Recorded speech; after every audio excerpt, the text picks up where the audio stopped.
billionaire marries an ugly maid for revenge, but on their wedding night he discovers a secret.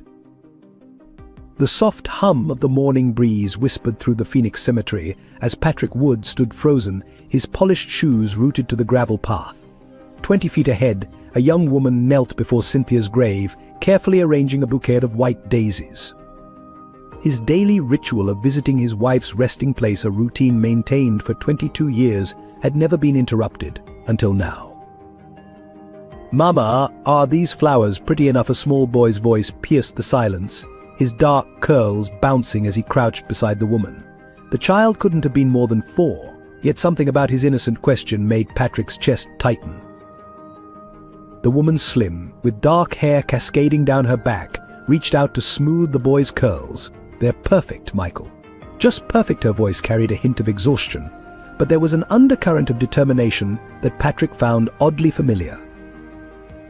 He watched as she traced the letters on the headstone. Cynthia Wood, beloved wife. Her fingers lingered on each word, as if trying to extract some hidden meaning. The morning sun cast long shadows across the granite, highlighting the tears that had begun to fall silently down her cheeks. Patrick took an involuntary step forward, the gravel crunching beneath his feet. The sound startled both visitors, and as the woman turned, Patrick felt the air leave his lungs. Those eyes, he knew those eyes. They were Cynthia's eyes, looking back at him from a stranger's face. "I'm sorry," she stammered, quickly rising and pulling Michael close.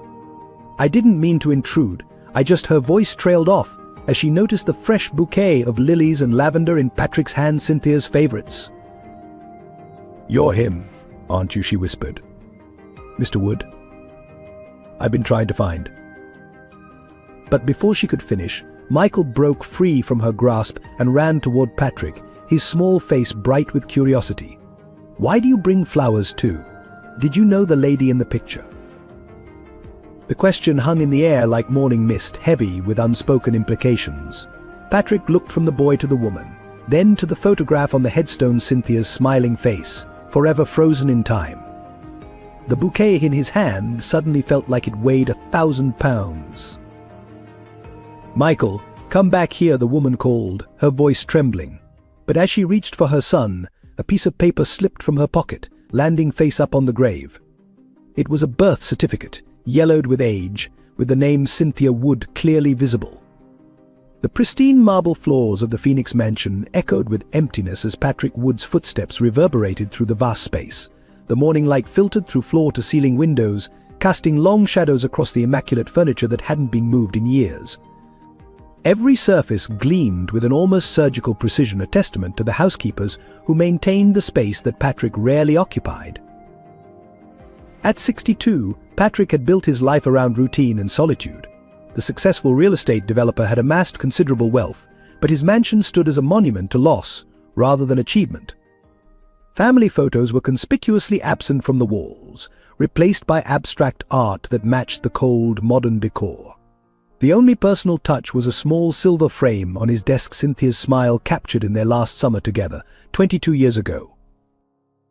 The grandfather clock in the hallway chimed 8, prompting Patrick to adjust his tie with practiced precision. His reflection in the hallway mirror revealed a man aging gracefully, silver temples complementing sharp features, designer suits masking the weight of loneliness he carried. His eyes, once bright with ambition, now held the distant look of someone living in the past. Mr. Wood, his housekeeper, Mrs. Martinez, appeared with his morning coffee. The Thompson Foundation called again about their orphanage fundraiser. Patrick's jaw tightened. "Tell them what I always say, I don't support institutions that profit from children's misfortune." His voice carried the edge of personal conviction, though few knew its source. The local press had labeled him the child advocate after his numerous campaigns against corrupt orphanages, but none understood the depths of his opposition.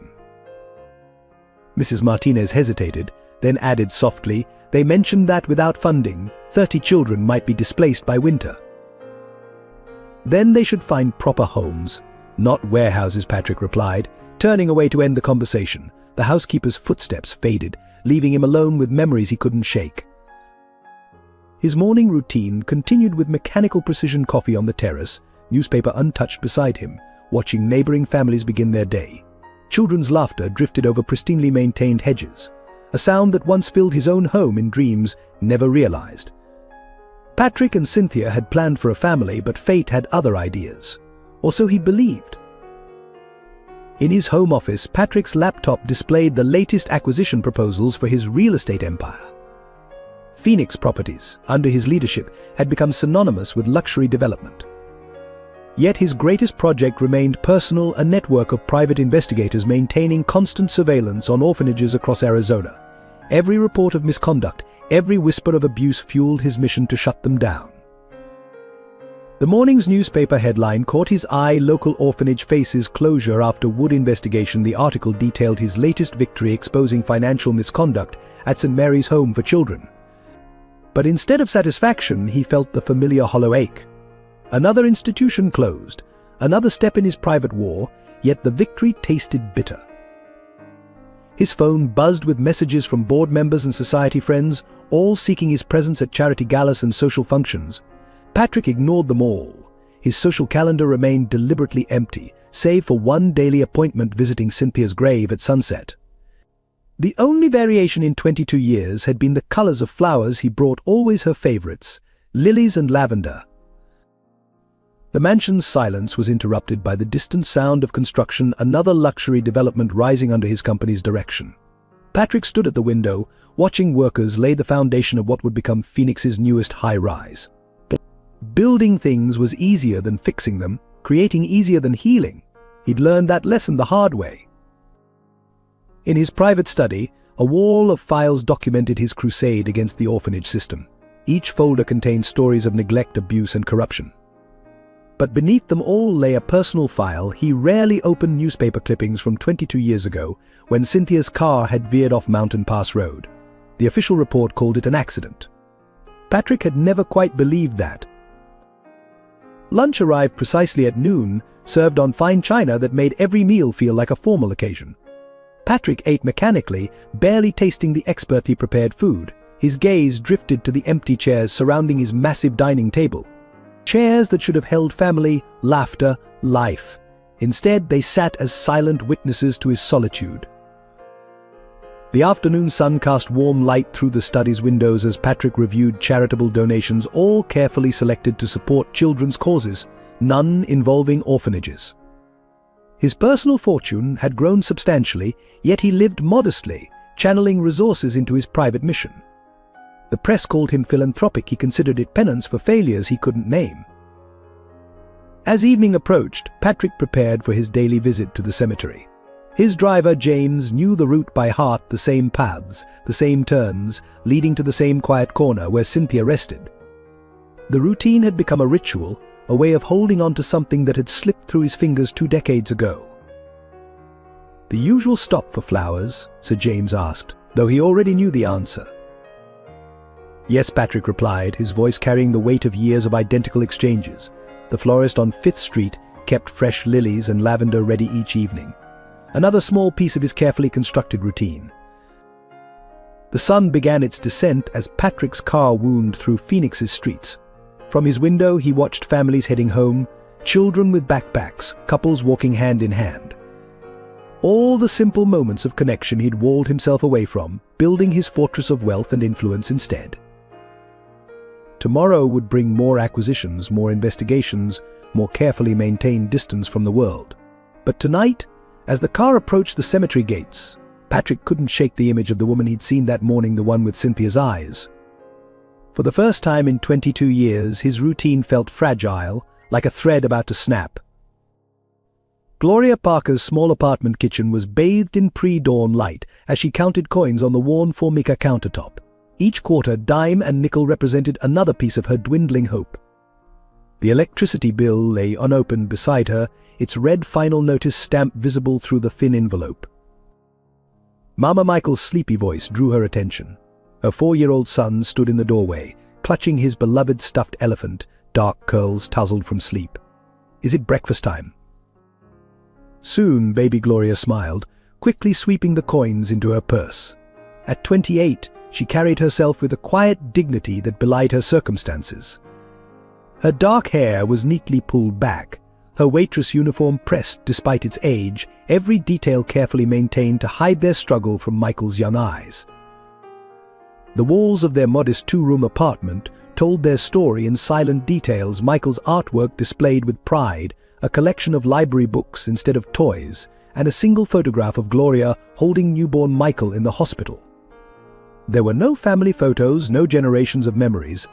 Her history began and ended with her son. "Miss Barker," a voice called through the thin walls, accompanied by a sharp knock. "Rent's due today, no exceptions this month." Gloria's hands trembled slightly as she called back. "I'll have it this afternoon, Mr. Rodriguez." After my shift, she'd been picking up extra hours at the diner, but tips had been slow, and Michael's recent doctor's visit had depleted their emergency fund. The sound of retreating footsteps brought temporary relief, but the knot in her stomach tightened. She'd been here before the precarious edge of losing everything. The orphanage had taught her resilience, but single motherhood tested her limits daily. As she prepared Michael's breakfast toast with the last of their peanut butter, Gloria's mind wandered to the folder hidden in her bedside drawer. Inside lay the few fragments of her identity: a birth certificate with Cynthia Wood's name, documentation from Phoenix Children's Home, and newspaper clippings she'd gathered over years of searching. "Mama, can we go to the park today?" Michael asked, carefully eating his toast to catch any falling crumbs. He'd learned young to make things last. "Not today, sweetheart. Mama has to work." Gloria kissed his forehead, inhaling his sweet morning scent. "Mrs. Henderson will watch you, and maybe we can go tomorrow." The guilt was familiar: every no, every missed moment, every time she had to leave him with neighbors while working double shifts. But Michael never complained, showing a resilience that both broke her heart and filled her with pride. At Phoenix Children's Home, Gloria had learned early to suppress her needs, to become invisible. The memories surfaced: unbidden cold dormitories, strict routines, the constant reminder that she was unwanted. Sister Agnes's voice still echoed in her nightmares: ungrateful children don't deserve families. The diner where Gloria worked sat between luxury condominiums and office buildings, serving businessmen who never quite met her eyes. She'd learned to be efficient, pleasant, but not memorable, collecting tips that might mean the difference between groceries and hunger. "Order up," the cook's voice snapped her back to reality. Gloria balanced plates with practiced ease, serving perfect strangers while her own son ate meals at other people's tables. The irony wasn't lost on her. During quiet moments, she'd watch families in the diner, mothers with children, fathers stealing bites from their kids' plates, the easy affection she'd never known. The ache was constant, a hunger deeper than any physical need. Her search for Cynthia Wood had begun in earnest after Michael's birth. Something about holding her own child had awakened a desperate need to understand her origins. Library computers became her sanctuary during lunch breaks, each search bringing new possibilities and disappointments. The Phoenix Children's Home records had been frustratingly vague: a mother's name, a birth date, and pages of bureaucratic documentation that told her nothing about who she was or why she'd been left there. Every attempt to access more information had been met with institutional resistance. "You're lucky anyone wanted you at all," Sister Agnes had told her once. After catching teenage Gloria searching through office files, the words had cut deep, planting seeds of doubt that still flourished in her darkest moments. Yet Gloria persisted. Each paycheck, after rent and necessities, she set aside a few dollars for her search fund. The private investigator she'd consulted had charged too much for too little information, but she couldn't give up. Michael deserved to know his history, even if it was built on abandonment. The discovery of Cynthia Wood's grave had been accidental, a random search result that led her to Paradise Valley Cemetery. The first visit had left her trembling, standing before a stranger's headstone that might hold the key to her identity. Her co-workers at the diner didn't know about her search. They saw only a hard-working single mother, reliable for extra shifts and never complaining. The regular customers left decent tips, enough to keep hope alive, but never enough to get ahead. Gloria had learned to live in the spaces between paychecks, between hope and despair, between the life she had and the one she dreamed of giving Michael. Each night, after tucking him in, she'd sit by their apartment window, watching the lights of Phoenix's wealthy neighborhoods glitter in the distance. The folder of clippings and documents grew thicker over the years. Each new piece of information, no matter how small, felt like a victory. She'd learned that Cynthia Wood had been married to Patrick Wood, a prominent real estate developer. The newspaper articles painted a picture of wealth and influence that seemed impossible to reconcile with abandoning a child. Today's visit to the grave had been different. Seeing Patrick Wood in person, his shocked expression, the flowers in his hand had made everything suddenly, terrifyingly real. The careful distance of her search had collapsed in an instant. As Gloria prepared for her evening shift, her hands shook while pinning on her name tag. Michael was safe with Mrs. Henderson, probably doing homework or drawing pictures. She touched the birth certificate in her pocket, her anchor to a truth she was only beginning to understand. The diner's evening crowd brought the usual chaos of orders and demands, but Gloria's mind kept returning to the cemetery, to Patrick Wood's face, to the possibility that her life's mystery might finally have answers, even if they weren't the ones she wanted to hear. Arthur Hayes sat in his dimly lit office on the third floor of a weathered downtown Phoenix building, surrounded by filing cabinets that held decades of secrets. At 65, he'd seen enough of human nature to remain unfazed by most revelations, but the Wood case file open on his desk made him pause. Through his dusty window, the evening sun cast long shadows across newspaper clippings, photographs, and handwritten notes about Cynthia Wood's final days. 22 years as Patrick Wood's private investigator had taught him when to dig deeper and when to let sleeping dogs lie. This case straddled that line precariously. Another late night, Mr. Hayes Maria, the elderly cleaning lady, poked her head in. She'd been maintaining the building since before Arthur opened his practice, and her presence was as much a part of the office as the creaking floorboards and the perpetual scent of coffee. "Just reviewing an old case, Maria," he replied, his voice gravelly from years of cigarettes he'd quit too late. "Sometimes the past doesn't stay buried." The Wood case had always bothered him. Cynthia's accident had been too neat, too perfectly tragic. Now, with Gloria Parker's emergence, pieces were shifting into focus that Arthur wasn't sure Patrick was ready to face. Across town, in a modest ranch house with a well-tended garden, Mrs. Henderson prepared dinner while Michael worked on his drawings at her kitchen table. At 72, she'd become an unexpected grandmother figure to the boy, filling gaps she recognized from her years as a social worker. "What are you drawing, dear?" she asked, stirring a pot of soup that would provide leftovers for Gloria to take home. "Mama and the man with the flowers," Michael replied, his small hands carefully gripping a blue crayon. He looked sad, like Mama sometimes does. Mrs. Henderson glanced at the drawing stick figures standing before what appeared to be a grey rectangle. She'd heard enough from Gloria over late-night conversations to understand the significance of the cemetery visit. Her heart ached for both mother and child. In the pristine offices of Phoenix Properties, Sarah Chen, Patrick's executive assistant for the past 15 years, efficiently managed her boss's empire while watching him retreat further into isolation. She'd been there when Cynthia died, had watched Patrick transform from a charismatic leader into a shadow of himself. "The Thompson Foundation called again," she reported during their morning meeting, "and the board wants to discuss the new development project."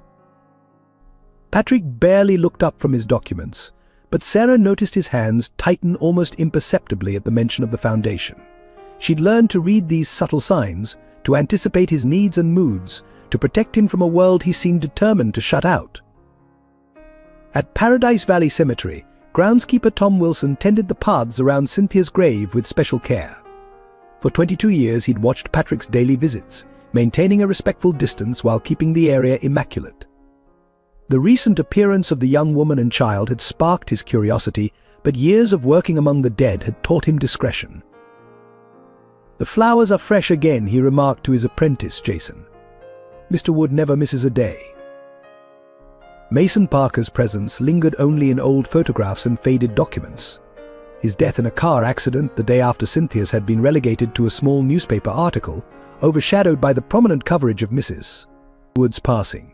Yet his final letter, sealed and stored in Arthur Hayes's files, held truths that could shatter carefully maintained facades.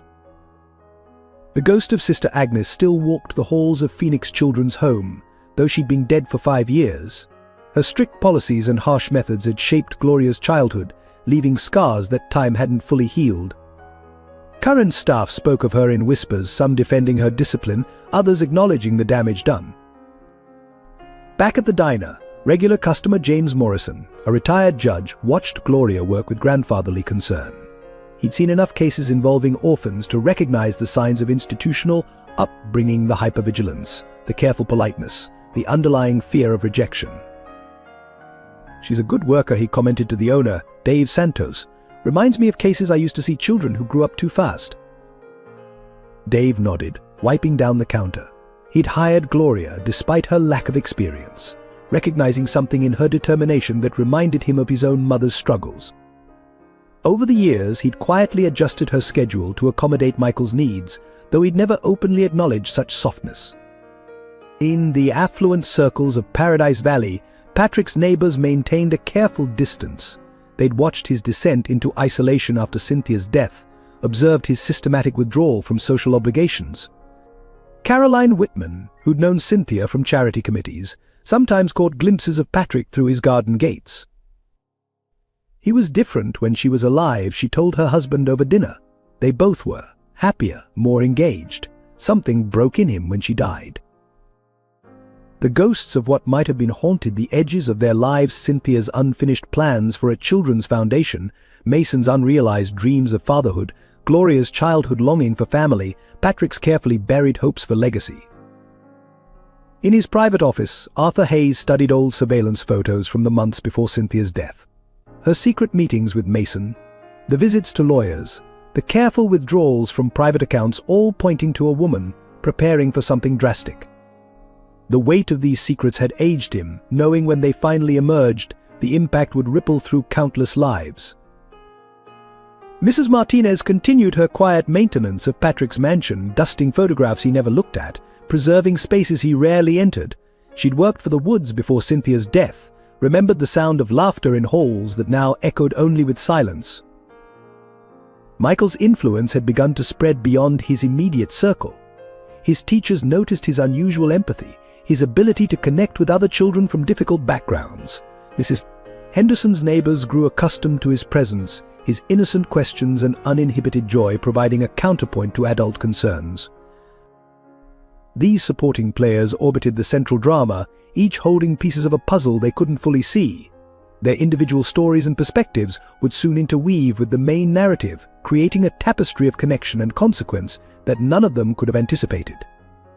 The fluorescent lights of Thompson's supermarket buzzed overhead as Gloria carefully counted items in her cart, mentally calculating each price. It was the end of the month, and her last paycheck had barely covered rent. Michael sat in the cart's child seat, unusually quiet, understanding even at 4 the gravity of their shopping ritual. "Can we get cookies?" Mama Michael's small voice broke the silence as they passed the snack aisle. His eyes fixed on a package of chocolate chip cookies, the same brand he'd seen his friends eating at preschool. Gloria's heart clenched. "Not today, sweetheart." Maybe next time. The words felt heavy, a promise she wasn't sure she could keep. She'd been saying maybe next time too often lately. At the register, Gloria began organizing items by priority: milk, eggs and bread in one group, fruit and vegetables in another. If the total ran too high, she'd have to make choices no mother wanted to make. "That'll be $87.43, the cashier announced, his voice neutral but his eyes betraying a hint of recognition. Gloria had been here before, carefully returning items when the total exceeded her budget. Her hands trembled slightly as she counted out the money-crumpled bills and coins saved from tips. The line behind her grew longer, and she could feel the weight of impatient stares. "I'm sorry," she whispered, realizing she was short. "Could you remove the fruit?" And maybe the chicken her voice caught as Michael watched the items being taken away, his small face showing a maturity no child his age should possess.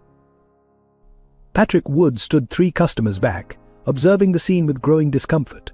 He rarely shopped himself, usually sending Mrs. Martinez for supplies, but today's visit to Cynthia's grave had left him restless, seeking normalcy in mundane tasks. The young woman's dignity in her struggle stirred something in him. Perhaps it was the way she shielded her son from their reality, or the quiet determination in her movements. But it was the child's eyes that truly caught his attention, bright and curious, yet carrying a shadow of understanding too deep for his years. "Put everything back," Patrick's voice cut through the awkward silence. He stepped forward, pulling out his wallet. "I'll take care of it." Gloria turned, startled, and their eyes met. Recognition flickered between them, the same charged moment from the cemetery that morning. Up close, the resemblance to Cynthia was even more striking. "No, please," Gloria protested, her pride warring with necessity. "You don't have to." "I want to," Patrick interrupted, his tone leaving no room for argument. He handed his credit card to the cashier, deliberately avoiding the curious stares of other customers. Michael watched the interaction with interest. "Are you a superhero?" he asked Patrick suddenly, breaking the tension. "Mama says sometimes angels look like regular people." A ghost of a smile touched Patrick's lips, the first genuine one in longer than he could remember. No, just someone who was standing in line. The cashier finished the transaction, and Gloria began gathering her bags, her movements uncertain. "I don't know how to thank you," she began. "You don't need to," Patrick replied, then noticed her struggling with the bags. "Let me help you to your car."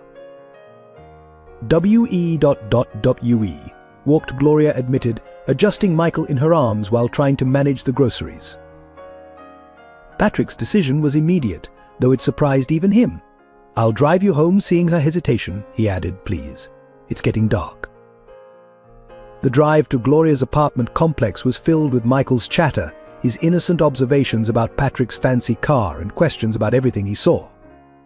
Gloria sat quietly in the passenger seat, her grocery bags clutched close, stealing glances at the man who'd appeared twice in one day at moments of need. "This is us," Gloria said finally, as they pulled up to a modest apartment building. The peeling paint and cracked sidewalks stood in stark contrast to Patrick's luxury vehicle. As she gathered the bags, Patrick spoke again, his voice carefully controlled. "About this morning, at the cemetery." "I'm sorry if I disturbed you," Gloria cut in quickly. I've been trying to find answers." Patrick studied her face, Cynthia's eyes, but something more, something that tugged at memories he'd buried decades ago. "Perhaps we should talk," he suggested. "Properly, I mean.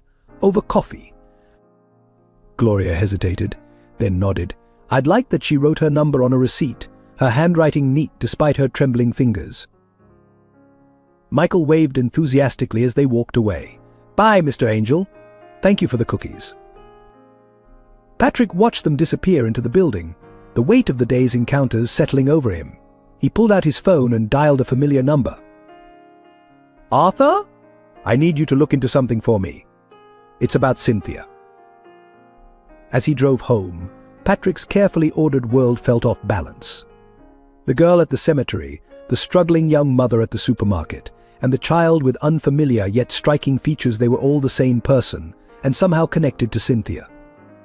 The coincidence seemed too precise to be accident. In his rearview mirror, the apartment building grew smaller, but the questions it represented loomed larger with every mile. For the first time in 22 years, Patrick's evening routine would be different. Tonight, instead of silent contemplation, he had a mystery to unravel, one that promised to either heal his deepest wounds or tear them wide open. Arthur Hayes' office was silent except for the rhythmic ticking of an old wall clock as he spread photographs across his desk. Patrick stood at the window, his back to the evidence of a past he thought he knew. "These were taken in the months before Cynthia's death," Arthur explained, his voice carrying the weight of long-held secrets. "I never showed you because, well, there seemed no point after the accident." The photos told a story Patrick had never imagined. Cynthia outside a lawyer's office. Cynthia meeting a man in a cafe, Mason Parker, according to Arthur's notes. Cynthia visiting Phoenix Children's Home. She was preparing for something, Arthur continued. Bank records show regular withdrawals, small enough to avoid attention but consistent. And then there's this. He pushed forward a copy of a birth certificate. Patrick's hands trembled as he picked up the document. The name Gloria Parker was clearly printed, with Cynthia Wood listed as the mother. The date placed it during his extended business trip to Europe, 28 years ago.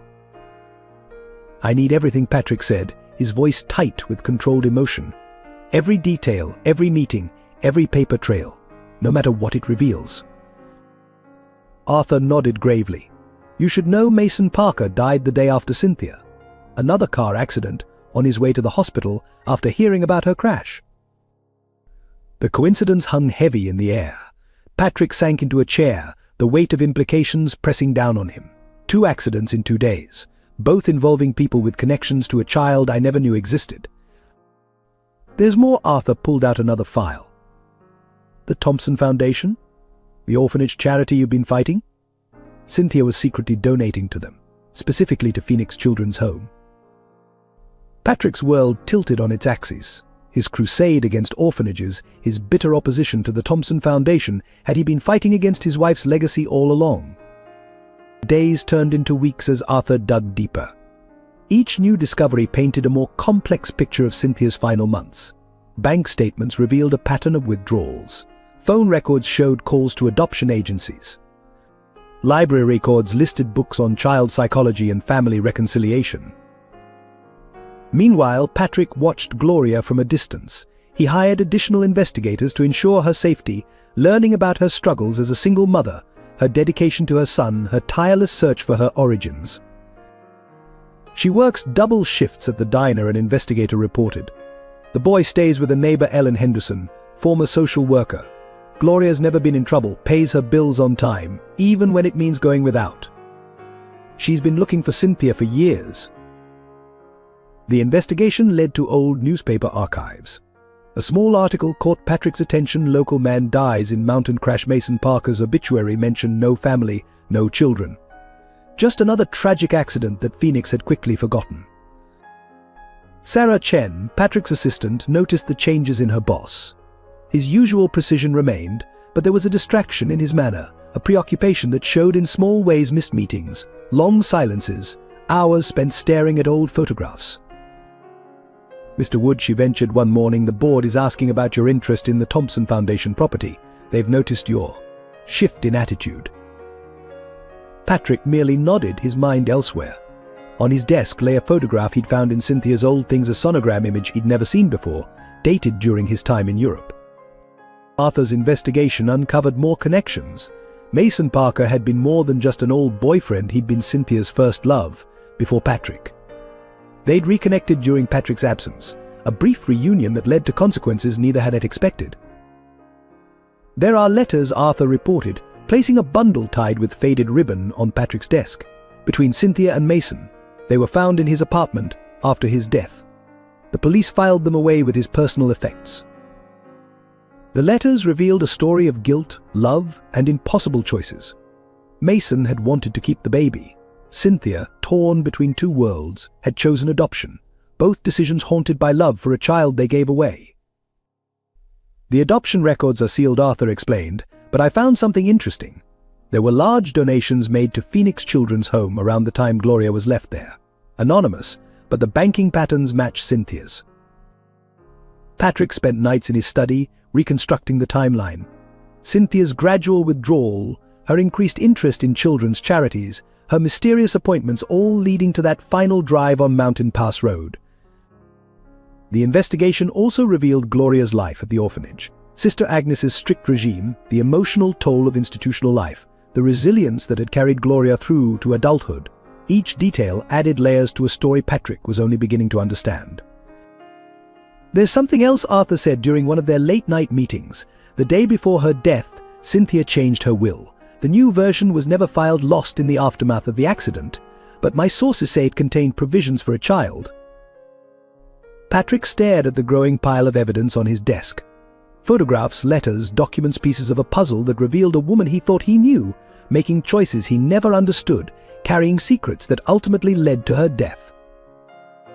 The weight of discovery pressed down on him. His campaign against orphanages had been born of misdirected grief, a subconscious reaction to a truth he hadn't known he was fighting. Now, faced with the reality of his wife's choices, Patrick had to decide what justice really meant. Keep digging, he instructed Arthur. There's more to this story. There has to be. The investigation continued, but Patrick knew the real answers wouldn't be found in documents and photographs. They lay in the grey eyes of a young woman who shared his wife's smile, and in the innocent questions of a little boy who had unknowingly brought it all to light. The news spread through Paradise Valley's affluent circles with the speed and force of a desert storm. Caroline Whitman first noticed Patrick's black Mercedes parked outside the modest diner where Gloria worked, an unprecedented departure from his carefully maintained isolation. He's been seen with a young woman and a child, she reported during the Paradise Valley Women's Association monthly meeting. The gathering, ostensibly focused on charity work, served as the community's unofficial information exchange. My sources say she's a waitress, of all things, and there's talk about a connection to Cynthia. The whispers reached Phoenix Properties' boardroom, where executives exchanged concerned glances during meetings. Patrick's sudden interest in the Thompson Foundation's orphanage project, after years of vocal opposition, raised eyebrows and sparked speculation. Mr. Wood has requested a complete review of all our charitable initiatives, Sarah Chen announced during a board meeting. Particularly those involving children's services. The shift in policy sent ripples through Phoenix's philanthropic community. At Gloria's workplace, the atmosphere grew tense. Regular customers who had previously ignored her now watched with poorly concealed curiosity.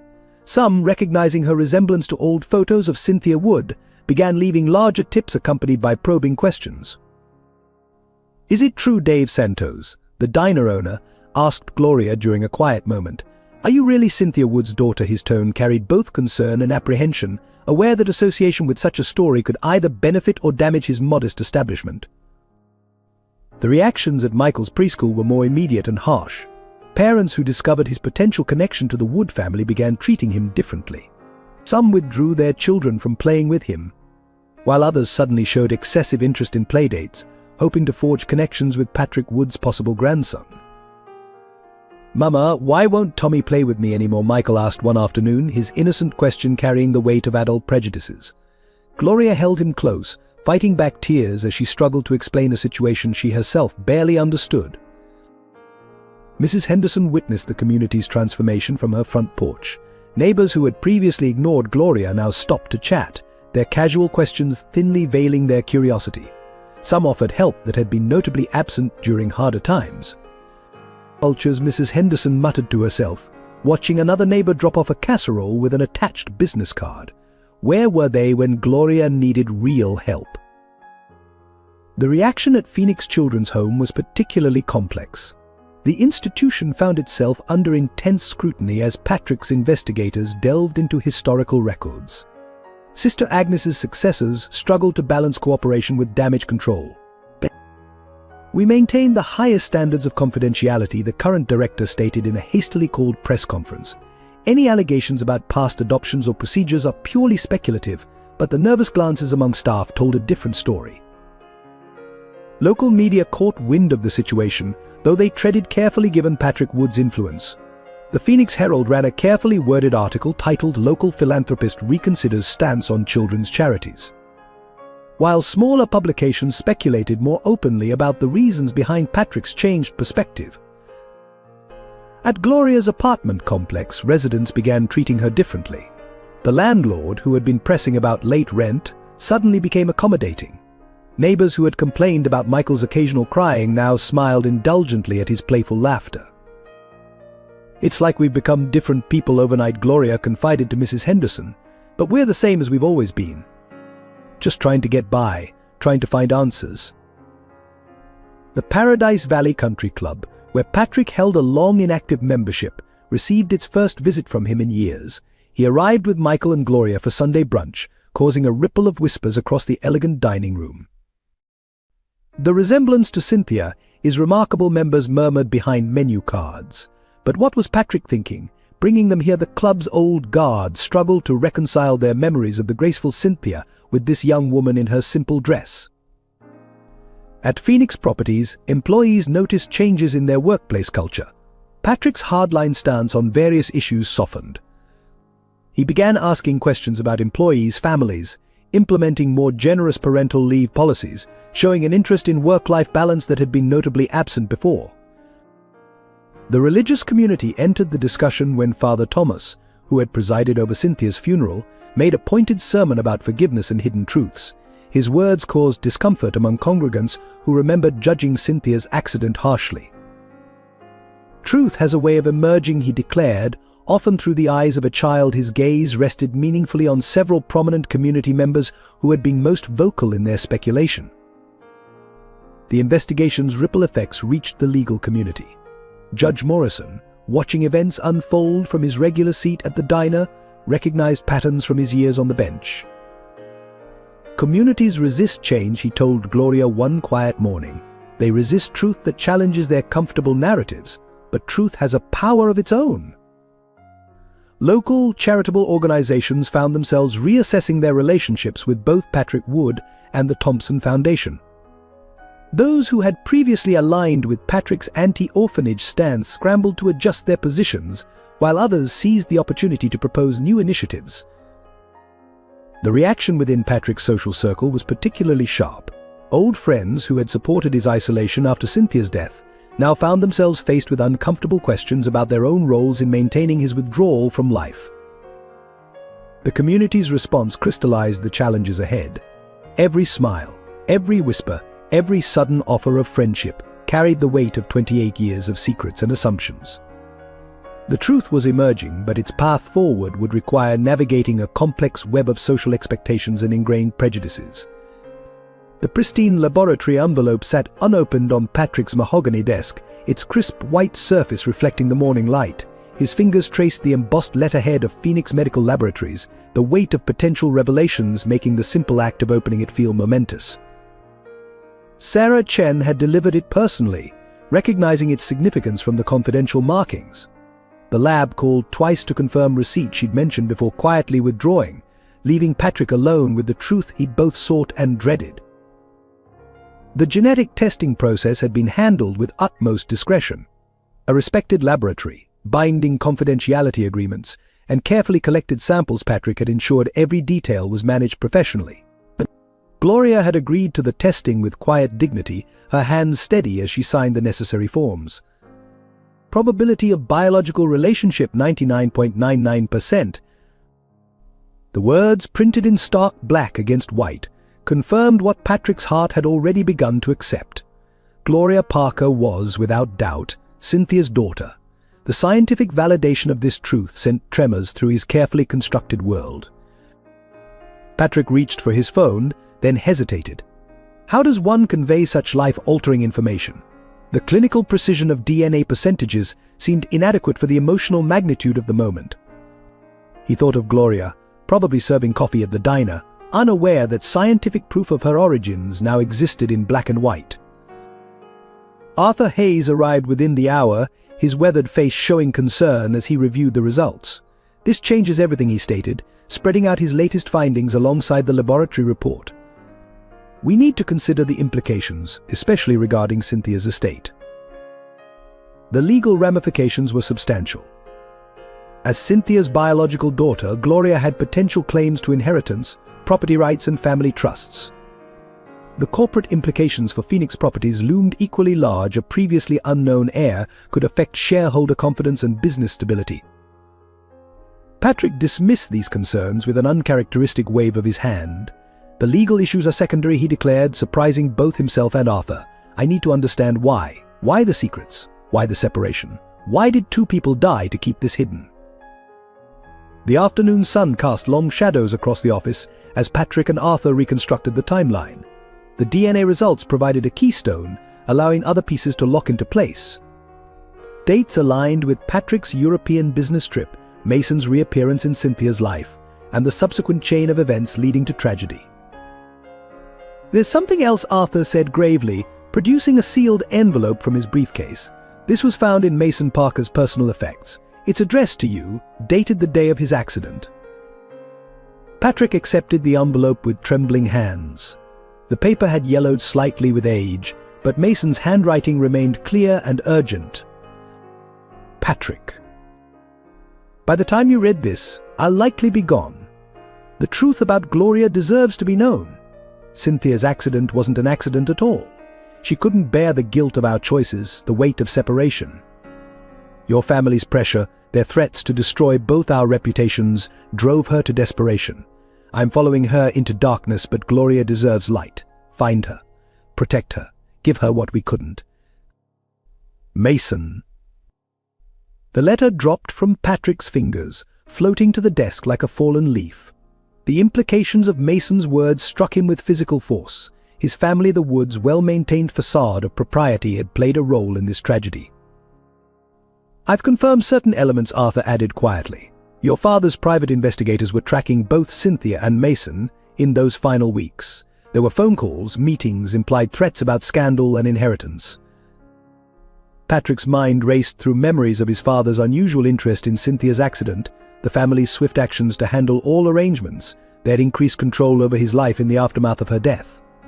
What he'd interpreted as support had been surveillance and manipulation. The intercom buzzed, Sarah's voice breaking through his revelations. "Mr. Wood? Gloria Parker is here. She's asking about the test results." Time seemed to freeze. Patrick looked at the scientific validation of kinship on his desk, at Mason's devastating letter, at the accumulated evidence of decades of deception. How could he share this burden of truth? Gloria entered the office with characteristic quiet grace, Michael holding her hand. The boy's presence, unexpected but somehow appropriate, added poignancy to the moment. He immediately went to Patrick, climbing onto his lap with the easy trust of childhood. "The results?" Gloria asked simply, her composure masking the tremor in her voice. Patrick gestured for her to sit, aware of the weight of this moment. "You are Cynthia's daughter," he confirmed, watching emotions play across her face. "But Gloria, there's more, much more." Over the next hour, Patrick shared the accumulated discoveries: Mason's letter, the family's involvement, the tragic truth behind 2 deaths. Gloria listened in silence, one hand clasping Michael's, the other pressed against her mouth as the magnitude of the revelations washed over her.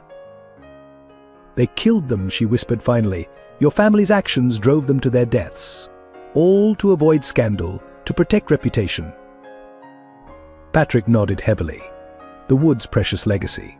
Built on secrets and lies, he looked at Michael, innocently playing with paper clips on his desk. But legacies can be rebuilt. Truth can heal what lies have broken. The DNA results had opened a door that couldn't be closed. The scientific certainty of genetic connection would force acknowledgement of deeper truths about family, about responsibility, about the cost of pride and the price of redemption. As the sun set over Phoenix, casting the office in amber light, 3 generations sat together: Patrick, Gloria, and Michael, united by a truth confirmed in percentages, but measured in heartbeats. The paper that proved their connection seemed almost unnecessary now, overshadowed by the stronger bonds of understanding and shared pain. Arthur Hayes' office seemed smaller than usual as he carefully removed the contents of a weathered evidence box, labeled Parker, M. Personal effects. The late afternoon sun cast long shadows over photographs, documents, and a leather-bound journal that had remained sealed for over 2 decades. Mason kept meticulous records, Arthur explained, handling the journal with reverence. This was recovered from his car after the accident. The police filed it away as evidence, but no one ever read it fully. Until now. Patrick sat rigidly in his chair as Arthur opened the journal to its final entries. The handwriting was precise, almost architectural, fitting for a man who had once dreamed of designing buildings before life led him down different paths. "My dearest Gloria," the entry began, dated the day of Cynthia's death. "By the time anyone reads this, the truth I've carried will have already claimed 2 lives. But you deserve to know your story, even if I won't be there to tell it." Mason's account unfolded like a tragedy in carefully penned paragraphs. He described meeting Cynthia in college, their young love, and their forced separation by the Wood family's influence. Years later, during Patrick's extended European business trip, they had reconnected briefly, a chance encounter that led to unexpected consequences. "Your mother was trapped," Mason wrote.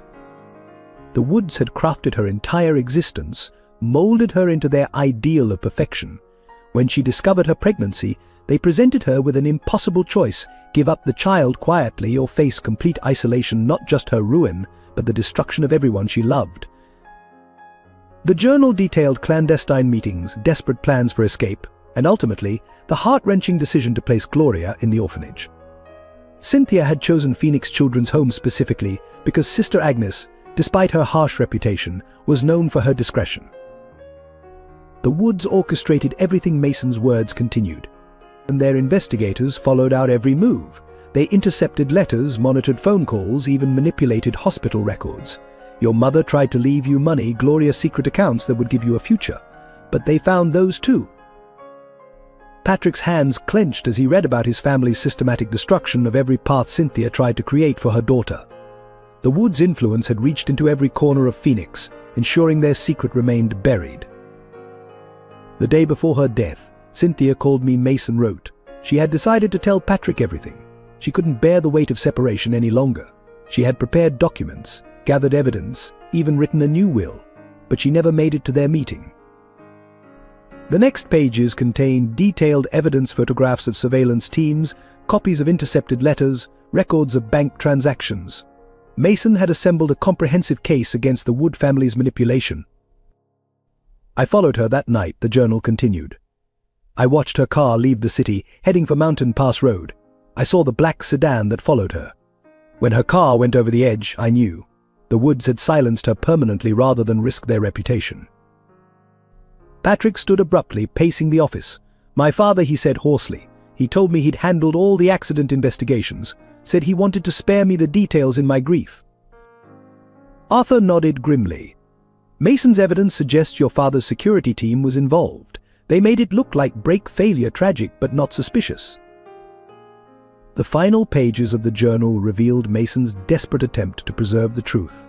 He had compiled everything into multiple packages, sending them to trusted friends with instructions to deliver them to Gloria when she turned 25. But the Woods' influence had intercepted those too. My darling daughter. Mason's last entry read, I'm following your mother into darkness, not out of despair, but with purpose. My death will draw attention. The evidence I've gathered will be harder to dismiss with two connected tragedies, somewhere in this city. You're growing up without knowing your story. I pray these words find you someday. Know that you were loved deeply, completely, fatally. Your mother and I chose death, rather than live with the pain of losing you. The journal ended with a series of numbers accounts, safety deposit boxes, hidden caches of evidence that had waited 22 years to be discovered. Gloria, who had been summoned to Arthur's office to hear these revelations, sat in stunned silence. Michael slept peacefully in her lap, unaware of the weight of history being unveiled around him. They killed them, she whispered, echoing her earlier reaction to the DNA results. Both of them. My parents died trying to reach me. Patrick moved to kneel beside her chair. The Woods did this, he said firmly. My family. But I'm not them, Gloria. I'm going to make this right. Arthur cleared his throat. There's more, he said, producing a sealed envelope. Mason left specific instructions for this to be opened only when his daughter was found. He handed it to Gloria with gentle reverence. Her hands trembled as she broke the seal. Inside was a photograph of Mason and Cynthia, young and smiling, standing before a half-built house. On the back was written the home we dreamed of building for you. Property deed in Vault 247, Phoenix National Bank. Your future waiting to be claimed. The revelation of Mason's letter and journal had torn open wounds long sealed by time and deception. But in the painful truth lay seeds of healing, a father's love preserved in ink, a mother's sacrifice documented in evidence, and a path forward marked by the very words that had waited so long to be read. The Paradise Valley Chronicle's headline shattered the morning calm Wood family legacy built on tragedy. 2 deaths, one hidden child. The story, carefully researched and meticulously documented, sent shockwaves through Phoenix's elite social circles. Caroline Whitman set down her coffee cup with trembling hands as she read the detailed account. The article painted a damning picture of the Woods' manipulation, including her own unwitting role in ostracizing Cynthia during those final months. The weight of collective guilt settled over Paradise Valley's breakfast tables. At Phoenix Properties, Sarah Chen managed a flood of media inquiries with practiced efficiency. Patrick had chosen to face the truth openly, authorizing a public statement that acknowledged his family's role in the tragedy and his commitment to making amends. Mr. Wood is not taking calls, she informed the persistent reporters. However, he has authorized a full investigation into the events surrounding Mrs. Wood's death and the subsequent cover-up. All findings will be made public. The Thompson Foundation Board convened an emergency meeting. The revelation that Cynthia Wood had secretly supported their orphanage initiatives cast 2 decades of Patrick's opposition in a new light. The chairman, Thomas Richardson, found himself re-evaluating years of adversarial interactions. Perhaps, he suggested to the board, it's time to consider a partnership rather than continued conflict. Mr. Wood's perspective seems to have evolved significantly. At Gloria's diner, the change was immediate and dramatic. Regular customers who had previously treated her with condescension now showed deference tinged with shame. Dave Santos, the owner, had to hire additional staff to handle the sudden influx of curious patrons. People want to see her, he explained to his wife. But more than that, they want to be seen supporting her. Guilt's good for business, apparently. Michael's preschool underwent its own transformation. Parents who had withdrawn their children from playing with him now arranged playdates with embarrassed enthusiasm. The school director, who had previously been hesitant about Michael's attendance due to irregular payment schedules, suddenly discovered scholarship opportunities. Mrs. Henderson watched the community's shifting attitudes with sardonic amusement. Amazing how truth changes perspective, she remarked to Gloria over their evening tea. Yesterday's outcasts become today's celebrities. The Phoenix Children's Home faced its own reckoning. Sister Agnes's successors, confronted with evidence of institutional complicity in separating mother and child, initiated internal reforms. The current director made a public apology to Gloria, accompanied by the release of all records related to her case. Judge Morrison, reading the unfolding story from his regular booth at the diner, recognized the broader implications. This isn't just about one family, he told Gloria during a quiet moment. It's about power, privilege, and the cost of secrets in our community. The religious community struggled to reconcile their previous judgments with the emerging truth. Father Thomas devoted his Sunday sermon to the theme of collective responsibility. We are all complicit, he declared, when we choose comfortable silence over uncomfortable truth. Local charitable organizations began reaching out to Gloria, offering support and partnership opportunities. The irony of their sudden interest wasn't lost on her, but she recognized the potential for positive change. With Patrick's guidance, she began channeling these offerings into meaningful community initiatives. At the Paradise Valley Country Club, longtime members found themselves reassessing decades of assumptions. The Wood family's carefully maintained image crumbled in the face of documented evidence. Several prominent members, recognizing their own roles in maintaining the conspiracy of silence, resigned from the club's board. Patrick's corporate board members, initially concerned about potential damage to Phoenix properties, discovered that transparency brought unexpected benefits. The company's stock actually rose as Patrick's honest acknowledgement of past wrongs and commitment to rectification resonated with investors seeking ethical leadership. The transformation extended to the legal community. Law firms that had previously represented the Wood family's interests now faced scrutiny over their role in suppressing evidence. Several senior partners, recognizing the shifting ethical landscape, initiated internal reviews of past cases.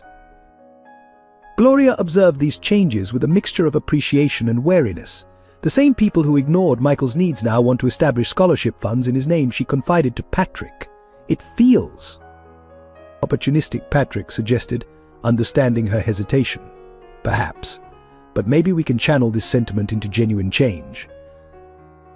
The Phoenix Police Department reopened investigations into both Cynthia's and Mason's accidents. Veteran officers who had participated in the original investigations came forward with new information, freed from decades of institutional pressure to maintain the official narrative. Local media, initially cautious about challenging the Wood family's influence, now competed to uncover additional details. Journalists who had once attended the Woods charity galas found themselves writing exposés about the family's systematic manipulation of Phoenix society. Mrs. Martinez, witnessing these changes from her position within the Wood household, observed the toll it took on Patrick. But it's a different kind of burden, she told her husband. Before, he carried the weight of grief. Now, he carries the weight of purpose. The community's transformation, though prompted by scandal, began to generate genuine positive change. Patrick's public acknowledgement of his family's wrongs, combined with his commitment to rectification, provided a model for other wealthy families to address their own hidden histories. As autumn turned to winter, Phoenix society underwent a subtle but significant shift. The rigid hierarchies that had enabled the original tragedy began to dissolve, replaced by a more nuanced understanding of privilege, responsibility, and the true meaning of community.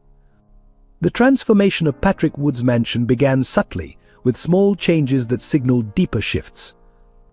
The first evidence appeared in the kitchen, where Michael's crayon drawings found their way onto the stainless steel refrigerator, their bright colors contrasting with the sleek surfaces that had previously known only magnets holding takeout menus. Patrick discovered that morning routines could hold unexpected joy.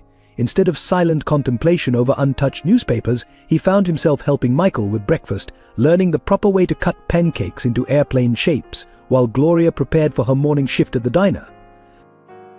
"You don't have to leave so early," Patrick suggested one morning, watching Gloria gather her things. "I could help with the expenses while you look for something else." Gloria paused, her waitress uniform crisp despite its age. "I appreciate that," she replied carefully, "but I need to do this my way." For now, at least her independence, even in the face of offered comfort, reminded Patrick so much of Cynthia that his chest tightened.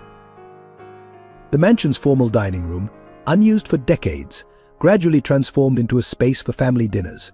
Mrs. Martinez found herself cooking for 3 instead of 1, delighting in Michael's enthusiastic appreciation of her traditional Mexican dishes.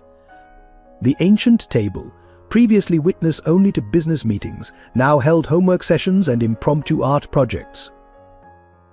Patrick's evening routine underwent its own evolution. While he still visited Cynthia's grave daily, the nature of these visits changed. Sometimes Gloria accompanied him, their shared grief and healing creating a bridge between past and present. Occasionally, Michael came too, placing small bouquets of dandelions alongside the formal arrangements. "Did she like flowers?" Michael asked one evening, his small hand in Patrick's as they stood before the headstone. "She loved them," Patrick replied, finding that sharing memories had become easier, especially wildflowers. She used to say they were braver than garden flowers because they grew wherever they wanted. The mansion's formal spaces began to show signs of life. The pristine living room acquired a toy box in one corner. The immaculate kitchen counters sometimes bore traces of flour from baking experiments. The echo of Michael's laughter bounced off walls that had known only silence for 2 decades. Gloria's presence brought its own changes. Her practical nature and quiet strength reminded Patrick of qualities he'd loved in Cynthia, yet she was distinctly her own person.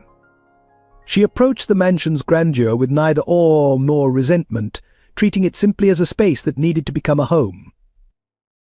"This room gets good light," she remarked one day, standing in Patrick's unused sunroom. Within a week, the space had transformed into a reading nook, complete with comfortable chairs and a small bookshelf filled with Michael's growing collection. Patrick found himself learning new roles: grandfather, father, family man. He attended Michael's preschool events, sitting somewhat stiffly in tiny chairs during parent-teacher conferences. His corporate efficiency served him well in organizing school supplies and scheduling activities, though he had to learn to allow for the beautiful chaos that came with loving a 4-year-old. The trust built slowly, in quiet moments and small gestures. When Michael had a nightmare, it was Patrick's room he ran to, knowing his grandpa would be awake, ready with stories and warm milk. When Gloria struggled with decisions about Michael's education, she found herself seeking Patrick's counsel, valuing his perspective while maintaining her autonomy as a mother. Mrs. Martinez observed these changes with quiet satisfaction. The mansion's sterile perfection gave way to a lived-in warmth that better suited its inhabitants. She no longer felt the need to polish surfaces to a mirror shine, understanding that fingerprints and toy cars were signs of healing rather than disorder. The transformation extended beyond physical spaces. Patrick's corporate demeanor softened, though his business acumen remained sharp. Board members noticed him checking his phone during meetings, smiling at messages that clearly had nothing to do with profit margins.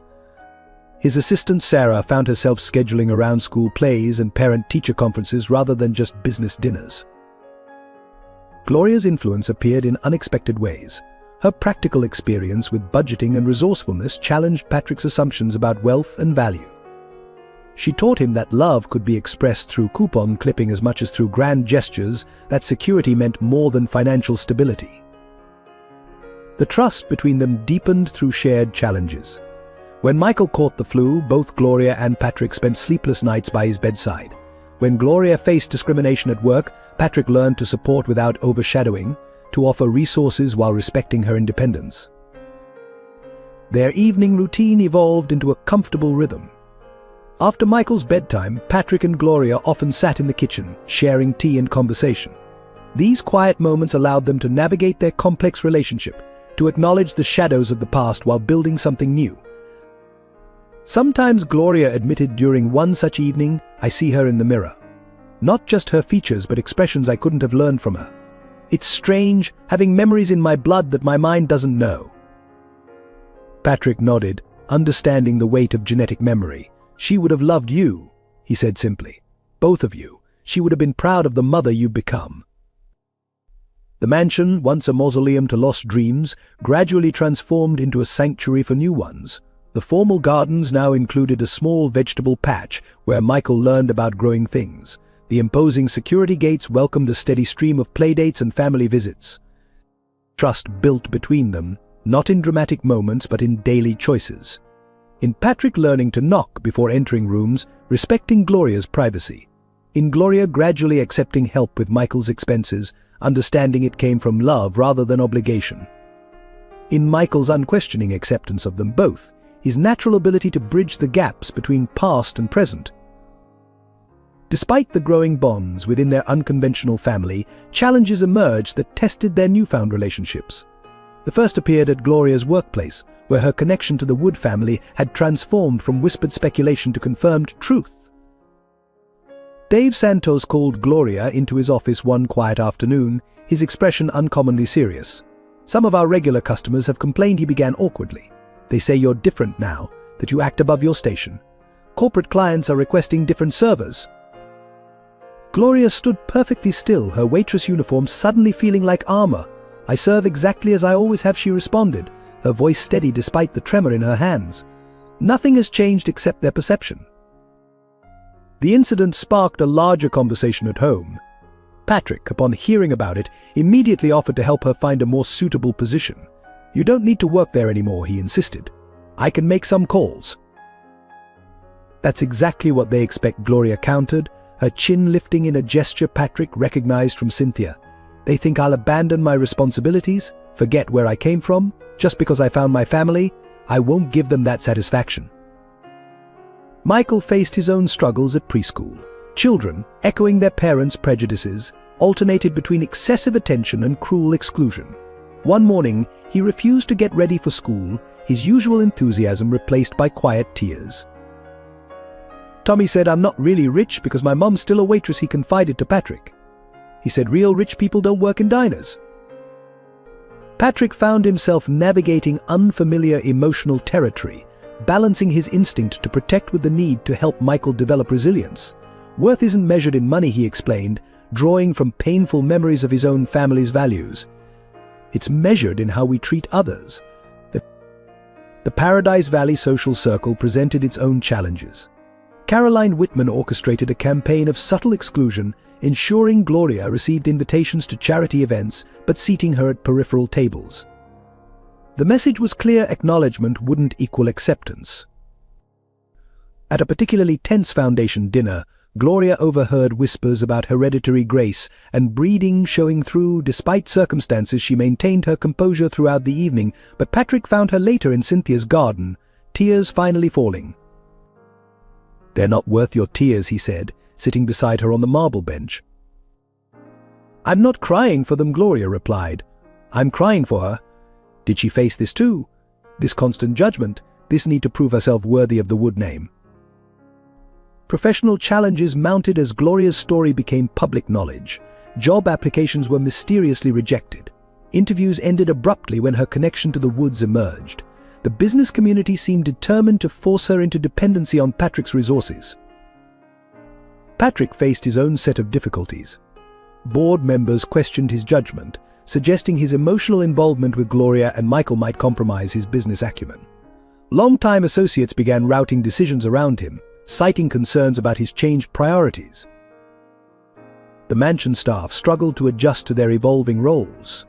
Mrs. Martinez, accustomed to maintaining pristine order, had to reconcile her professional standards with the creative chaos of a 4-year-old. Some staff members resigned, uncomfortable with the mansion's transformation from showpiece to home. Michael's education became another point of contention. Private schools that had initially courted his enrollment now suggested their programs might not be the right fit. The prestigious Phoenix Academy, which had educated generations of Wood children, delayed his application indefinitely. "They're worried about scholarship optics," the admissions director explained delicately to Patrick. "We wouldn't want Michael to feel different from his peers." Legal challenges emerged as distant Wood relatives contested Patrick's right to share family resources with Gloria. Their attorneys cited trust provisions and inheritance clauses, wielding paperwork like weapons against the growing bonds between Patrick, Gloria, and Michael. Gloria insisted on facing these challenges independently, often to Patrick's frustration. She continued her diner shifts, handled Michael's school situations personally, and maintained a modest lifestyle despite Patrick's offers of support. "I need to show Michael that we don't run from difficulty," she explained during one tense discussion. "That finding family doesn't mean abandoning self-respect." The media attention added another layer of complexity. Reporters lurked outside the diner, the mansion, and Michael's preschool. Every interaction became potential headline material, every decision scrutinized through the lens of public interest. Patrick watched Gloria navigate these challenges with growing admiration. She demonstrated a strength that reminded him of Cynthia, but tempered with a wisdom born from different struggles. Her resilience in the face of social prejudice and professional obstacles proved her worthy of any legacy. The challenges served to strengthen their unusual family bond. Each obstacle overcome, each difficulty faced together, built trust and understanding between them. Patrick learned to respect Gloria's independence while offering support. Gloria learned to accept help without sacrificing autonomy. Michael, in his innocent wisdom, simply loved them both, unencumbered by social expectations. The autumn brought subtle changes to the Wood mansion as Patrick found himself evolving in unexpected ways. His morning routine, once rigidly structured around business calls and market reports, now included moments of genuine joy, helping Michael tie his shoelaces, sharing breakfast conversations with Gloria, and learning to value time differently. Patrick's transformation became evident during a pivotal board meeting at Phoenix Properties. When presented with plans for a new development that would displace a local community center, he surprised his executives by rejecting the proposal outright. "We'll find another location," he declared firmly. "Profit margins don't justify disrupting children's lives." Gloria's personal growth manifested in quieter ways. She maintained her position at the diner but approached it with renewed purpose, understanding that dignity came from choices rather than circumstances. Her interactions with challenging customers became lessons in grace that she shared with Michael during their evening talks. The relationship between Patrick and Gloria deepened through shared experiences and mutual understanding. During one particularly meaningful evening, as they sorted through Cynthia's old photographs, Patrick found himself sharing stories he'd kept locked away for decades. She loved autumn best, he told Gloria, holding a photograph of Cynthia in the mansion's garden. She said it was when everything showed its true colors. Gloria's quiet attention, her thoughtful questions, helped Patrick realize that healing could come through sharing memories rather than guarding them. Michael's influence on both adults proved transformative. His natural ability to express love without reservation challenged Patrick's reserved nature. The boy's innocent questions about family often led to profound moments of self-reflection for both Patrick and Gloria. The mansion itself reflected their collective growth. Rooms that had been preserved like museum pieces slowly transformed into living spaces. Cynthia's study, untouched for 2 decades, became a shared space where Gloria worked on her online courses while Michael colored nearby. Patrick's business associates noticed the changes in his leadership style. His decision-making, while still sharp, now included considerations beyond profit margins. He initiated family-friendly policies at Phoenix Properties, established a corporate childcare center, and implemented flexible working hours for parents. Gloria's educational journey marked another area of growth. With Patrick's encouragement, she enrolled in evening classes at the local community college, pursuing the degree she'd always dreamed of, but never thought possible. Her determination inspired Patrick to reconsider his own rigid definitions of success. During parent-teacher conferences at Michael's preschool, both Patrick and Gloria attended together, presenting a united front that surprised even them. Their complementary approaches to Michael's education, Patrick's emphasis on opportunities and Gloria's focus on values created a balanced foundation for the boy's development. The weekly family dinners became a symbol of their evolution. Patrick, who had always dined alone or in business settings, learned to appreciate the messy joy of teaching Michael to use proper utensils. Gloria, initially hesitant about using the formal dining room, gradually relaxed into creating new traditions in the space. Their growth extended to handling public perception. When faced with society's judgment, they developed a shared strength. Gloria learned to navigate high society events with quiet confidence, while Patrick found himself less concerned with maintaining appearances and more focused on authentic connections. The most significant change appeared in their approach to Cynthia's memory. Rather than treating it as a source of pain or division, they began incorporating her presence into their daily lives. They shared stories about her with Michael, who developed a natural curiosity about the grandmother he never met. Patrick's healing became evident in subtle ways. He started playing the piano again, something he'd abandoned after Cynthia's death. The sound of music drifting through the mansion brought a vitality to the space that had been missing for decades. Gloria's growth showed in her increasing comfort with accepting help while maintaining independence. She learned to view Patrick's support not as charity but as family care, understanding that strength could come from connection as well as self-reliance. Their collective development as a family unit manifested in small, everyday moments, helping with homework, sharing meals, discussing future plans. These ordinary interactions, once impossible to imagine, became the foundation of their new normal. Mrs. Martinez observed these changes with quiet satisfaction. She noticed how Patrick's smile appeared more frequently, how Gloria's defensive posture gradually relaxed, and how Michael's presence brought light to once shadowed corners of the mansion. The transformation extended to their wider circle of influence.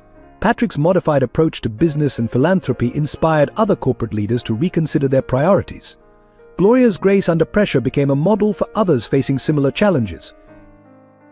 As winter approached, their growth was reflected in preparations for Michael's first proper Christmas in the mansion.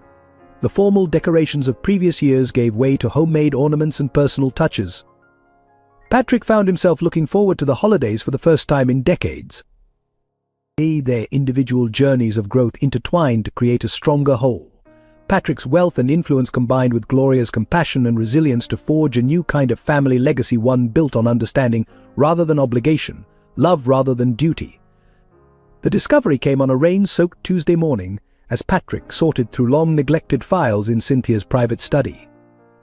A false bottom in her antique desk drawer revealed a collection of carefully preserved documents, bank statements, letters, and a series of cashier's checks made out to the Thompson Foundation, all dated in the months before her death. Sarah Chen verified the paper trail, her efficiency tempered by growing concern. The donations were structured to avoid detection, she reported, spreading the evidence across Patrick's desk. Monthly payments, all just under the reporting threshold. She was supporting dozens of children at Phoenix Children's Home. The revelation of Cynthia's secret philanthropy cast new light on her final months. Each check represented a child she'd tried to help, perhaps seeking redemption for the daughter she'd been forced to abandon. The careful documentation suggested she'd planned to reveal everything eventually, but further investigation uncovered a network of support Cynthia had quietly built. Account ledgers showed regular payments to families struggling to maintain custody of their children. Letters from grateful parents, never sent but carefully preserved, testified to Liv's change through her intervention.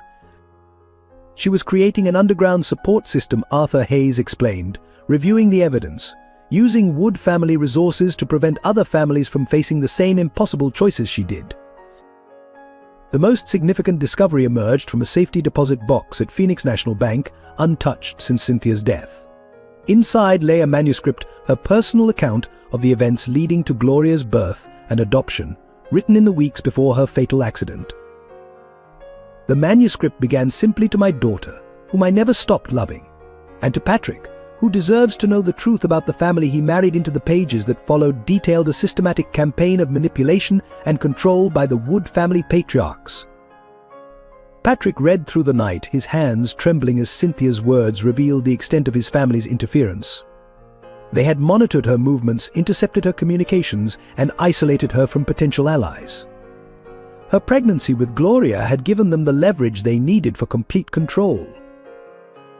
Gloria joined him the following morning, finding him still in his study, surrounded by evidence of her mother's secret life. Together, they pieced together a narrative of love, sacrifice, and desperate attempts at atonement. "She tried to protect me," Gloria whispered, touching her mother's handwriting. "Even when she couldn't keep me, she tried to make sure other families stayed together." The investigation led them to Mason's old apartment building, now scheduled for demolition. In the basement storage area, behind a loose brick wall, they found a cache of photographs and letters. The images showed Cynthia with a newborn Gloria, precious moments stolen before the forced separation.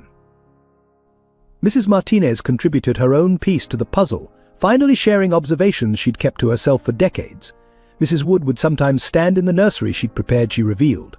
Late at night, when she thought everyone was asleep, she'd hold a small blanket and cry. Michael, with a child's intuitive understanding, began drawing pictures of a woman with angel wings watching over his mother. "That's Grandma Cynthia," he explained to Patrick. "Mama says she's our guardian angel now." The discoveries extended beyond personal artifacts. Financial investigations revealed a trust fund Cynthia had established in Gloria's name, its existence hidden through elaborate legal structures. The account had grown substantially over 2 decades, waiting for its intended recipient.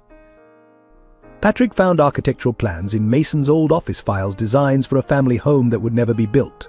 The drawings showed careful attention to detail: a nursery with morning sun, a garden for children to play, spaces designed for the family life they'd been denied.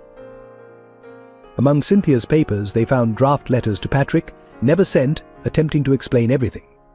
Each version struggled to convey the impossible choice she'd faced: lose her daughter or watch the Wood family destroy everyone she loved. The most heart-wrenching discovery came in the form of a baby book, meticulously maintained during Cynthia's pregnancy and the brief time she had with Gloria. Every milestone, every moment was documented with a mother's loving attention, along with pressed flowers, tiny footprints, and whispered hopes for the future. Legal documents revealed the extent of Wood family manipulation. Contracts, threats of litigation, and evidence of surveillance painted a picture of systematic oppression. Cynthia had been trapped in a web of legal and social constraints, her every attempt at freedom countered by family lawyers. These revelations forced Patrick to confront his own unwitting role in Gloria's separation from her mother. His extended business trip to Europe, he realized, had been orchestrated by his family to ensure Cynthia's isolation during her pregnancy. The final piece emerged from Sister Agnes's personal effects at Phoenix Children's Home. A letter from Cynthia, dated the day before her death, requested the nuns' help in protecting Gloria's future.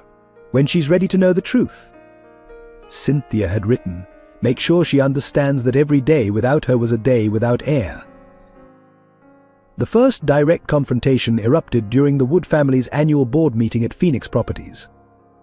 Patrick stood before the assembled directors, presenting his plan to transform the company's charitable foundation into a support system for struggling families, when his uncle Richard interrupted. "This emotional crusade has gone far enough," Richard Wood declared, his voice carrying decades of authority. "The girl may have Cynthia's blood, but she doesn't understand our responsibilities. The Wood name carries obligations." Patrick maintained his composure, though his knuckles whitened against the podium. "Our only obligation is to right the wrongs our family has perpetuated. Cynthia's death, Mason's accident, they weren't coincidences, and you know it."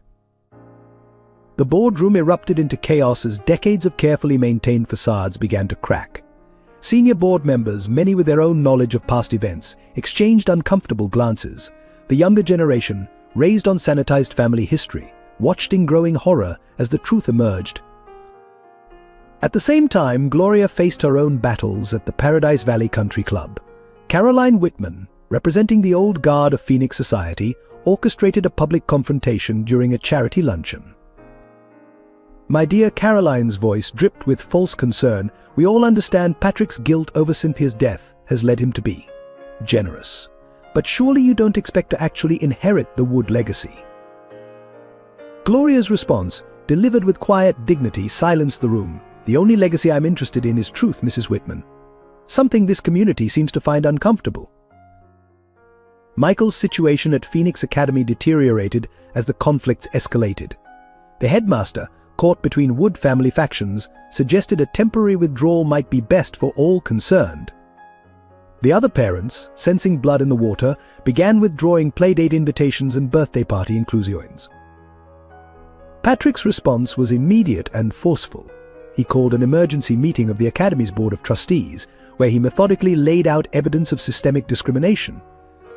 The resulting scandal forced several board members to resign and led to a complete overhaul of the school's admission policies.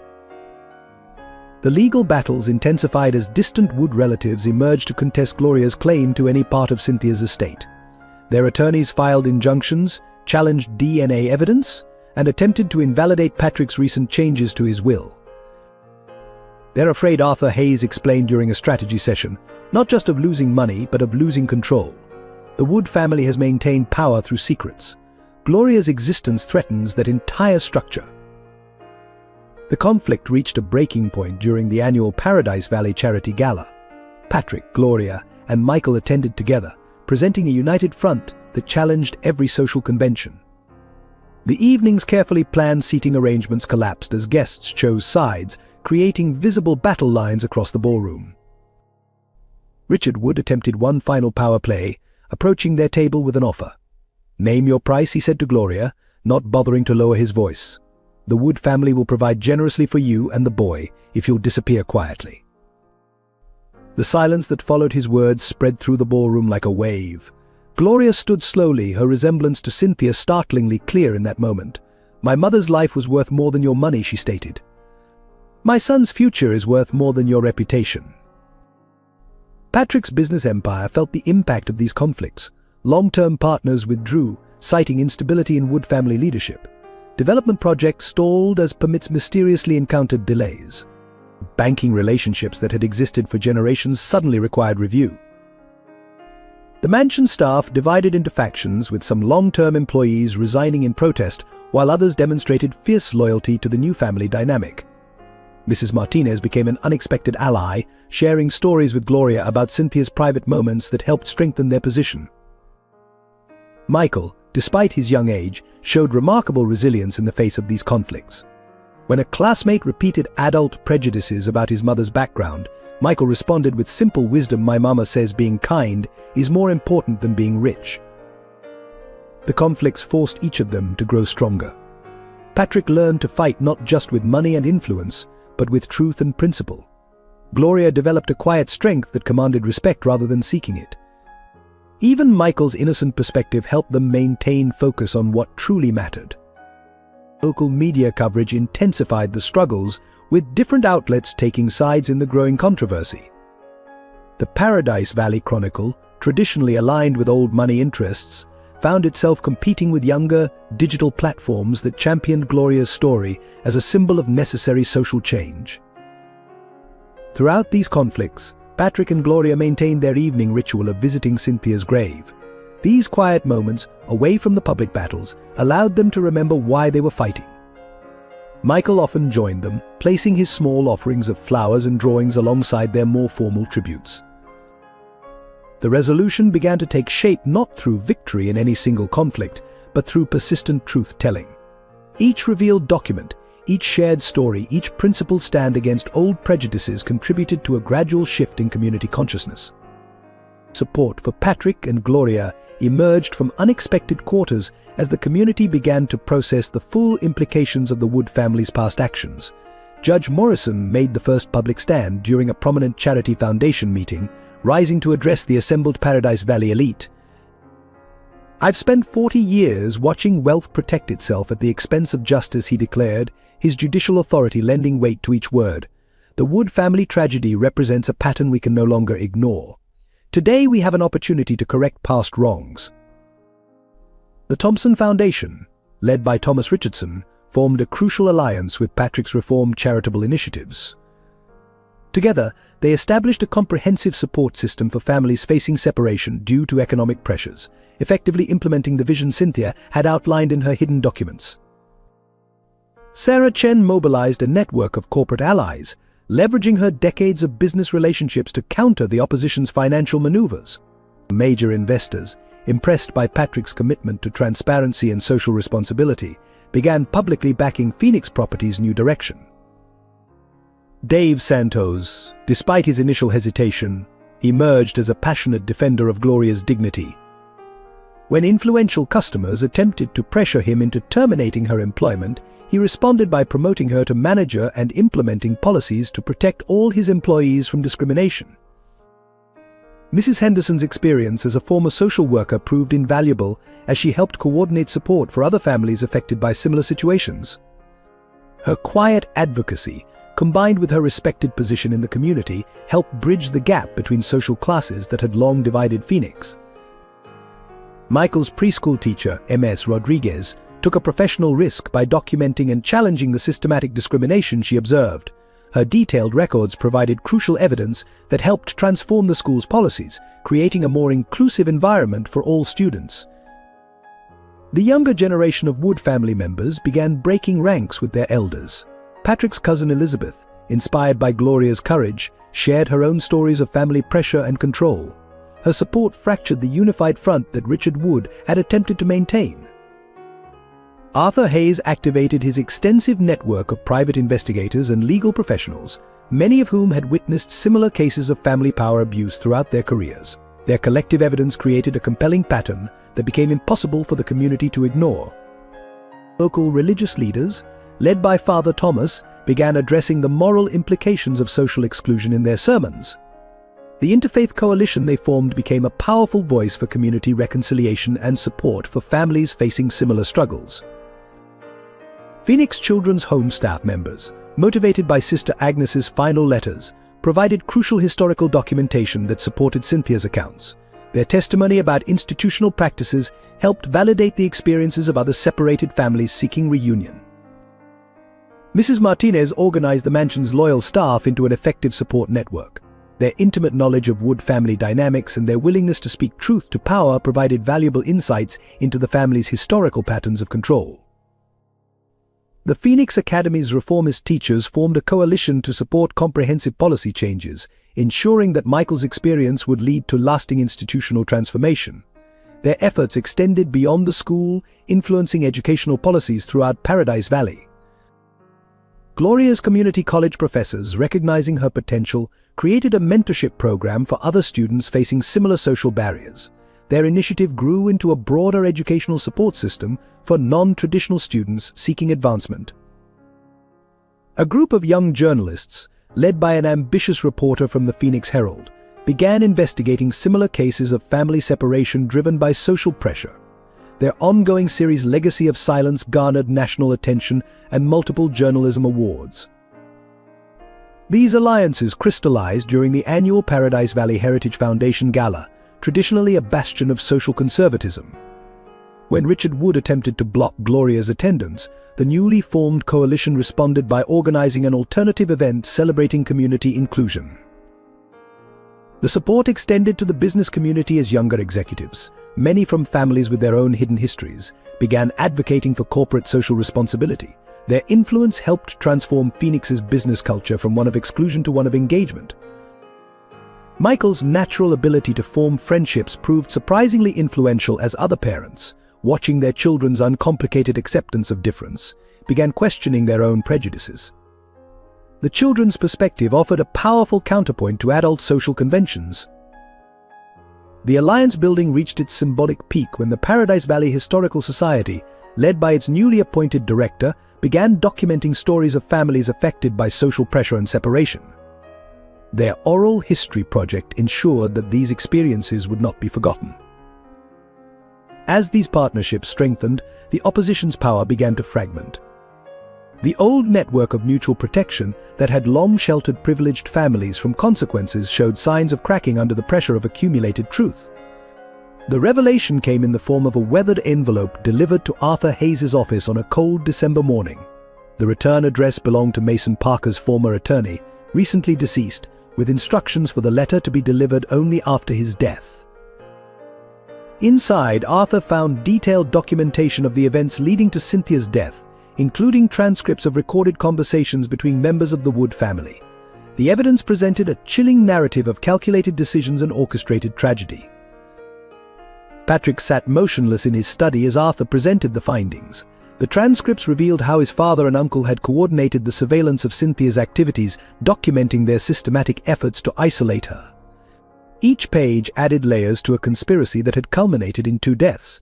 But they gave her an ultimatum, Arthur explained, his professional demeanor strained by the weight of the revelation.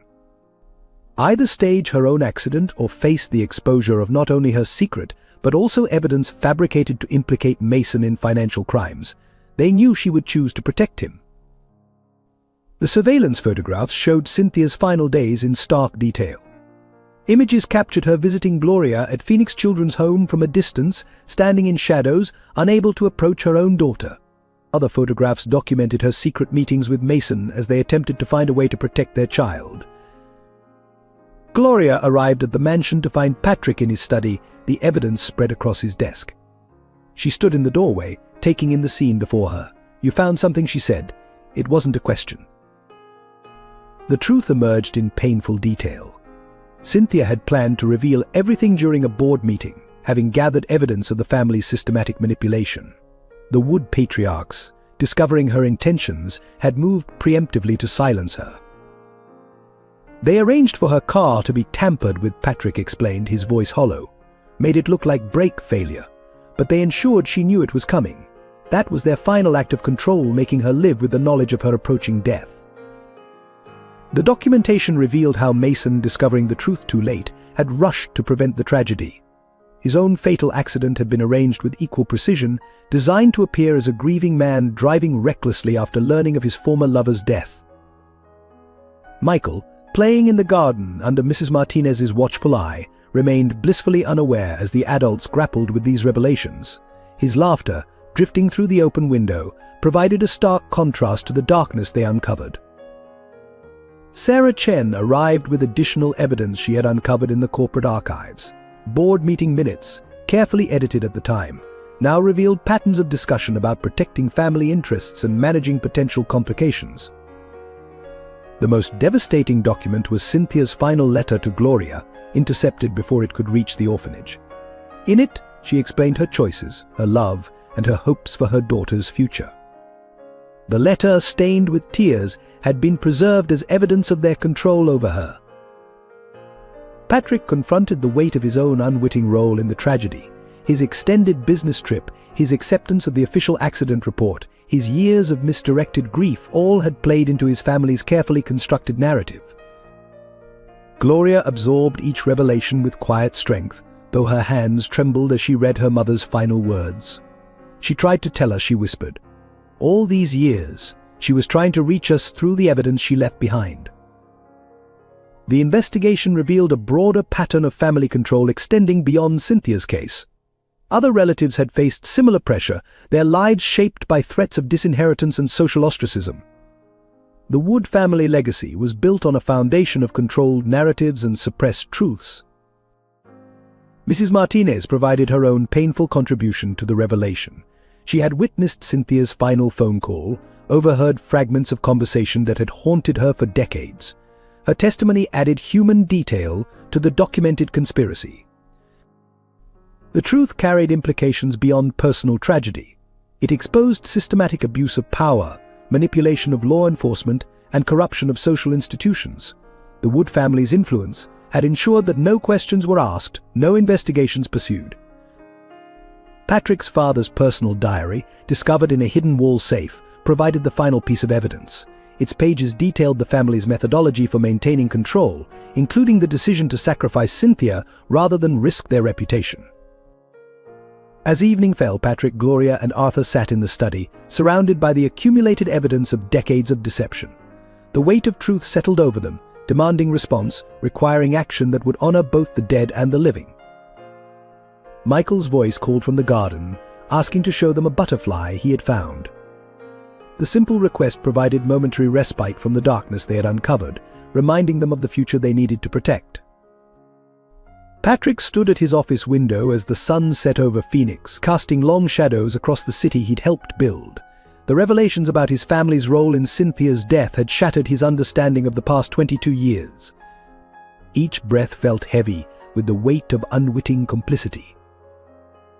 Gloria found herself unable to enter the mansion's formal dining room, the space where Wood family patriarchs had likely planned her mother's death.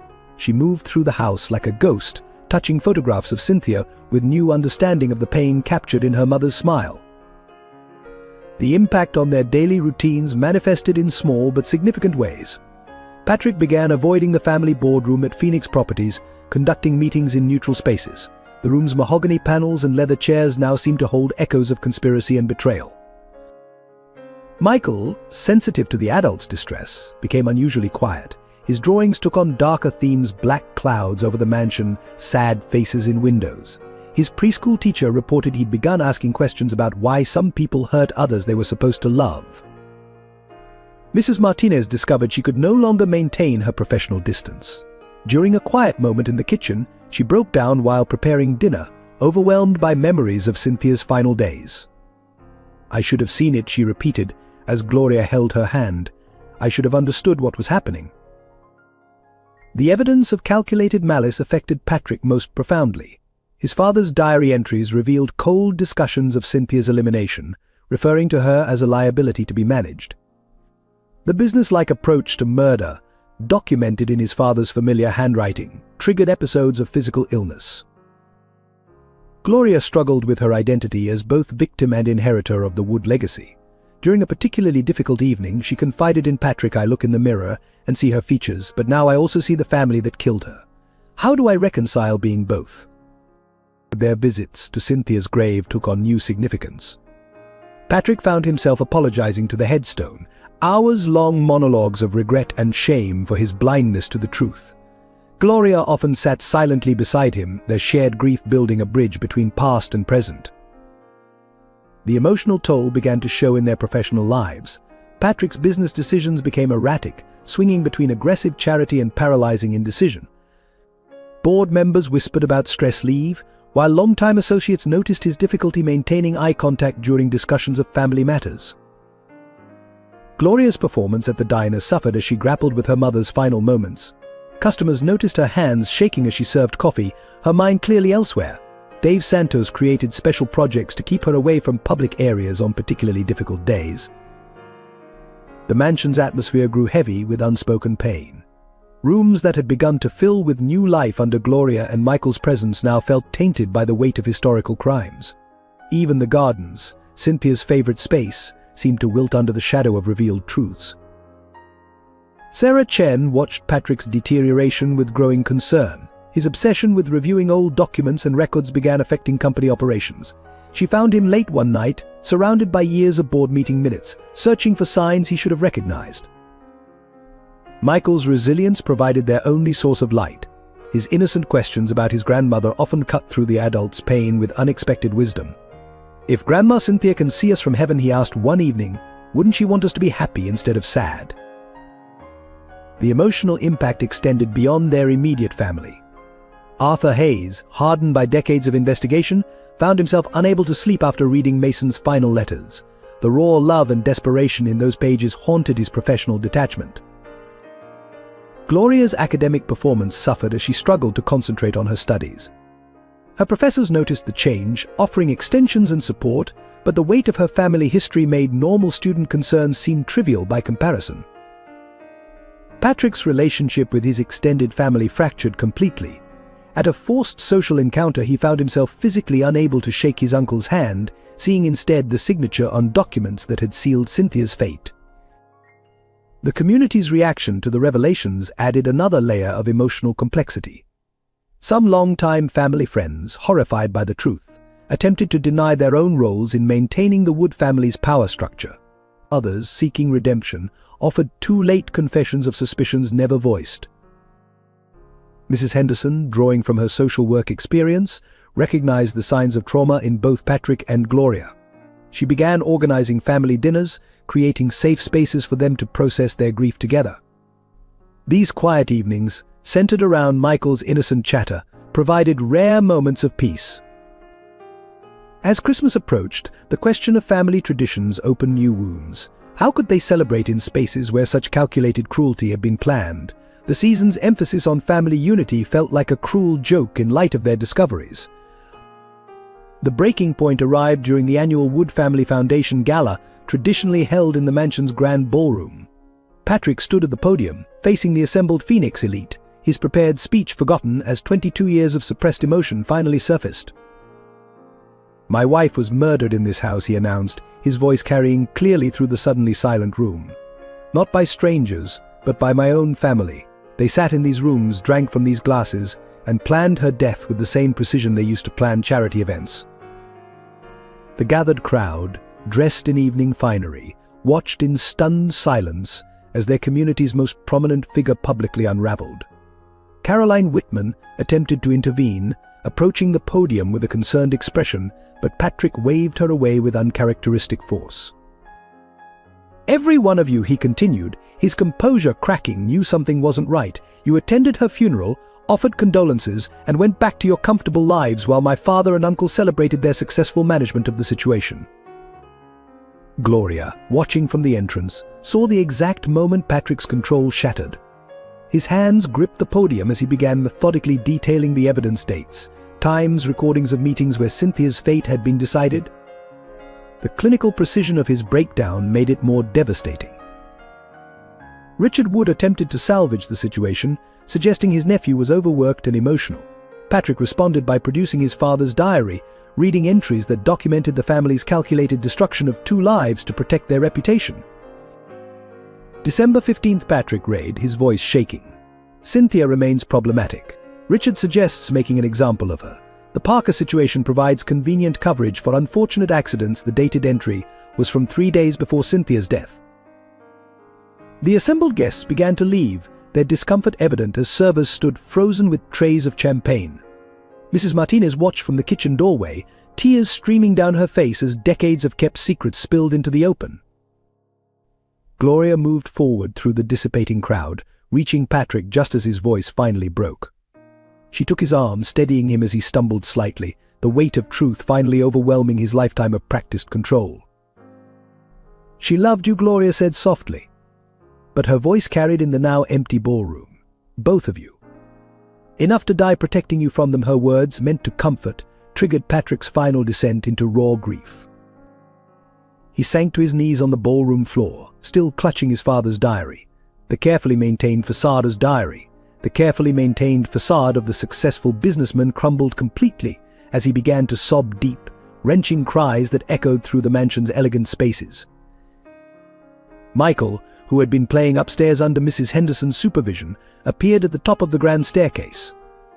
The sight of his grandfather kneeling on the floor prompted him to run down, wrapping small arms around Patrick's shaking shoulders. "Don't cry," Grandpa Michael whispered, his innocent comfort highlighting the tragedy of the moment. "Mama says tears mean your heart is too full of love to hold it all inside." Sarah Chen efficiently managed the remaining guests' departure, while Arthur Hayes secured the evidence Patrick had dramatically revealed. The mansion staff moved quietly through the aftermath, collecting abandoned glasses and untouched canips. Gloria found herself standing in Cynthia's study later that night, surrounded by the accumulated evidence of tragedy. Her own breaking point arrived quietly as she read her mother's final letter again, understanding fully the impossible choice Cynthia had faced.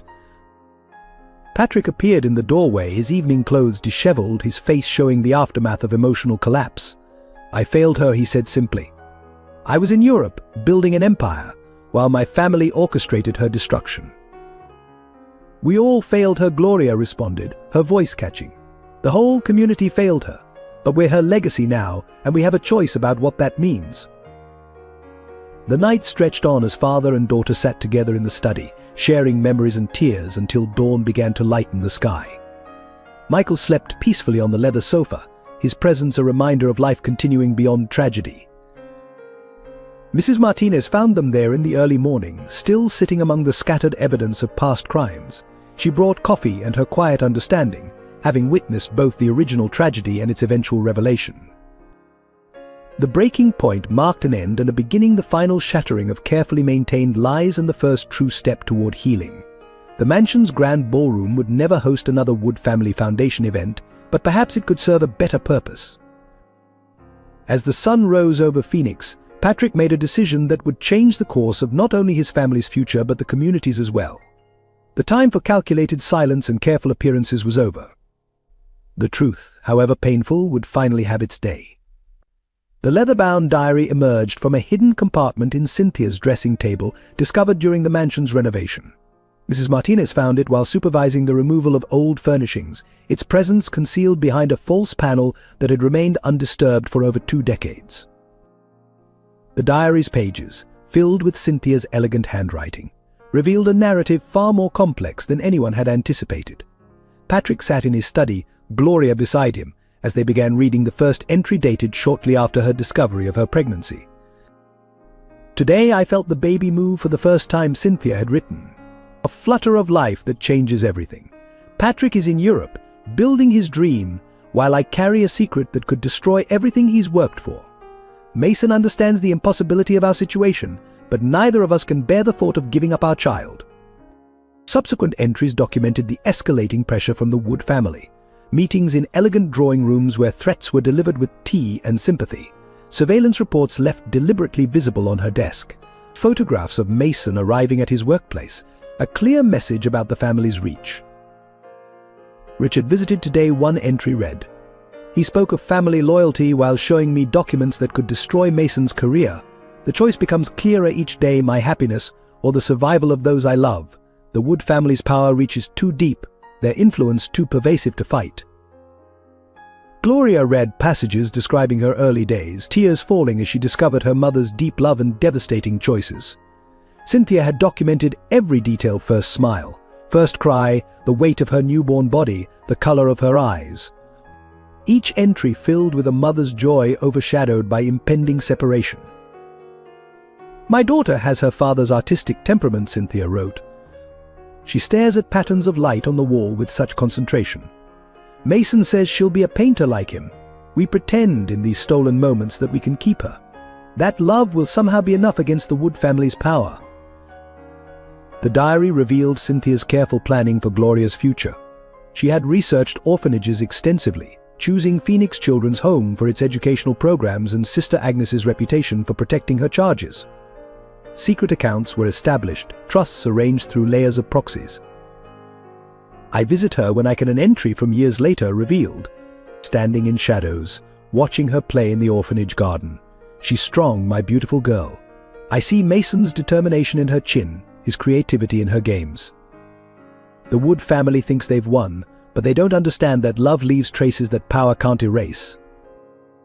Patrick discovered entries about himself, showing a deeper understanding of his own unwitting role in events.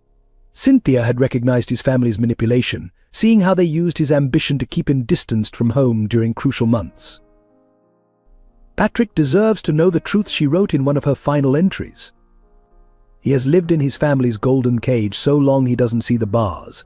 They've shaped him into their image of success, but beneath their influence beats a heart capable of great love. I pray he'll forgive me when he finally understands." The most revealing passages detailed Cynthia's growing awareness of her approaching death. She documented the Wood family's increasing pressure, the subtle threats, the orchestrated isolation. Her writing showed remarkable clarity about the choice she faced. "They will never stop," she wrote. "If I reveal the truth, they'll destroy Mason, ruin Patrick's faith in everything he believes, and still find a way to prevent Gloria from claiming her heritage. My death, properly arranged, will at least keep those I love safe from their immediate vengeance." The final entry, dated the day before her fatal drive, read simply, "My darling Gloria, my beloved Patrick, love endures beyond death. The truth waits in these pages, in the evidence I've gathered, in the very walls of this house that has been my prison. Find each other, forgive me, build something beautiful from the ashes of what was destroyed." Mrs. Martinez contributed her own recollections as they read, filling in gaps with her observations from those final days. She remembered Cynthia's unusual calm, her methodical organization of personal affairs, the long hours spent writing in various locations throughout the house. The diary's revelation provided context for evidence already gathered, transforming clinical facts into a deeply personal narrative of love, sacrifice, and resistance against overwhelming power. Each page added layers of understanding to Cynthia's final choice. Patrick and Gloria remained in the study until dawn, reading through the diary multiple times, their understanding of Cynthia transforming with each pass. The woman who emerged from these pages was neither victim nor martyr, but a fighter who had chosen her battlefield with precise care. As morning light filled the study, they realized that Cynthia's final victory lay in their presence together, father and daughter united by her words reaching across decades. Her diary had given them not just truth, but a foundation for moving forward. The investigation into the Wood family's secrets deepened as Arthur Hayes presented a comprehensive file to Patrick and Gloria in the mansion study.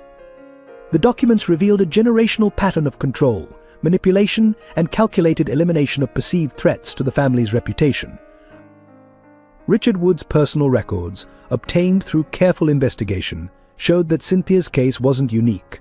Over decades, the family had orchestrated similar separations, using their influence to erase inconvenient relationships and maintain their carefully curated public image. "Your grandfather established the protocol," Arthur explained, spreading photographs across Patrick's desk.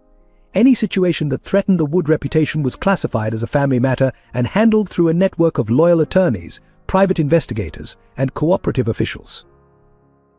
The evidence implicated prominent members of Phoenix society.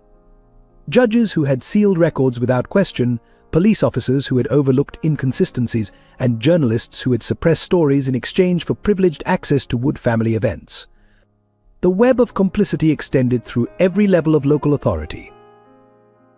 Patrick discovered files detailing his own grooming for leadership. Carefully selected schools, orchestrated social connections, and strategic business opportunities had all been part of a grand design to create the perfect Wood family heir. His European trip during Cynthia's pregnancy was revealed to be part of this manipulation. "They monitored your calls," Arthur continued, producing surveillance transcripts. "Every conversation with Cynthia was analyzed. When she began showing signs of emotional distress, they used it to justify extending your business obligations abroad." Gloria found evidence of other children like herself hidden away in various institutions across the country. The Wood family's influence had created a shadow network of facilities that specialized in discreetly handling family complications.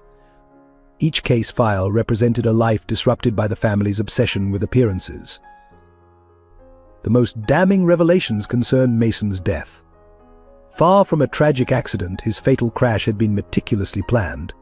Richard Wood's private notes detailed the selection of location, timing, and method, ensuring it would appear as nothing more than the reckless driving of a grieving man. "They had a team following him," Arthur explained, showing surveillance photos from Mason's final day. When he discovered the truth about Cynthia's death and threatened to expose everything, they activated their contingency plan. The accident scene was staged within hours. The family's financial records revealed a complex system of payments and rewards for silence. Trust funds for cooperative relatives, strategic donations to institutions that maintained secrecy, and generous compensation for staff members willing to look the other way. The Wood fortune had been built on a foundation of bought loyalty.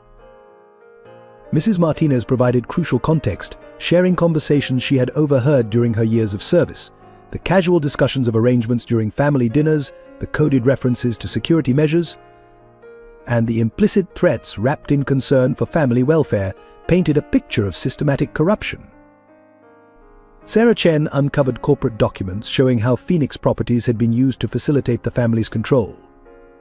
Development projects were strategically placed to influence local officials, property transfers concealed payments for silence, and charitable contributions masked more sinister transactions. The investigation revealed that even Patrick's marriage to Cynthia had been partially orchestrated. Early family records showed how they had identified her as an ideal candidate for a Wood family alliance, arranging social situations to encourage their relationship while investigating her background for potential complications. "Your father maintained extensive files on Cynthia's family history," Arthur noted, presenting decades-old reports. When they discovered her previous relationship with Mason, they saw it as leverage rather than a deterrent. They never anticipated that history would resurface so dramatically. The scope of the family's influence became clear through real estate records. Key properties throughout Phoenix had been acquired specifically to maintain control over local institutions. Schools, newspapers, and civic organizations all operated from buildings owned through Wood family shell corporations. Patrick found himself reviewing records of board meetings with new understanding. Discussions he had previously seen as routine business decisions now revealed themselves as exercises in power consolidation. Each development project, each charitable initiative had served the family's larger strategy of community control. Gloria discovered photographs documenting her early days at Phoenix Children's Home. Surveillance teams had monitored her development, reporting regularly to the Wood family patriarchs. Her entire childhood had been observed and documented, her future planned and controlled before she could walk. The most recent documents showed the family's response to Gloria's emergence. Emergency meetings had been called, strategies developed, and resources allocated to maintain control of the narrative. Even as Patrick had begun accepting her into his life, other family members had been working to undermine their connection. The path to redemption began in the mansion's grand ballroom, transformed from a symbol of Wood family power into a forum for truth and reconciliation. Patrick stood before a gathering of Phoenix's most influential citizens, his posture reflecting both authority and humility. For generations, the Wood family has shaped this community through fear and manipulation, he announced. Today we begin the process of making amends, not through charitable donations or public gestures, but through absolute transparency and substantive change. The Wood Family Foundation underwent a complete restructuring. Patrick appointed Gloria as executive director, charging her with transforming the organization into an advocate for families facing separation due to economic and social pressures. The foundation's first initiative established a legal defense fund for parents fighting to maintain custody of their children.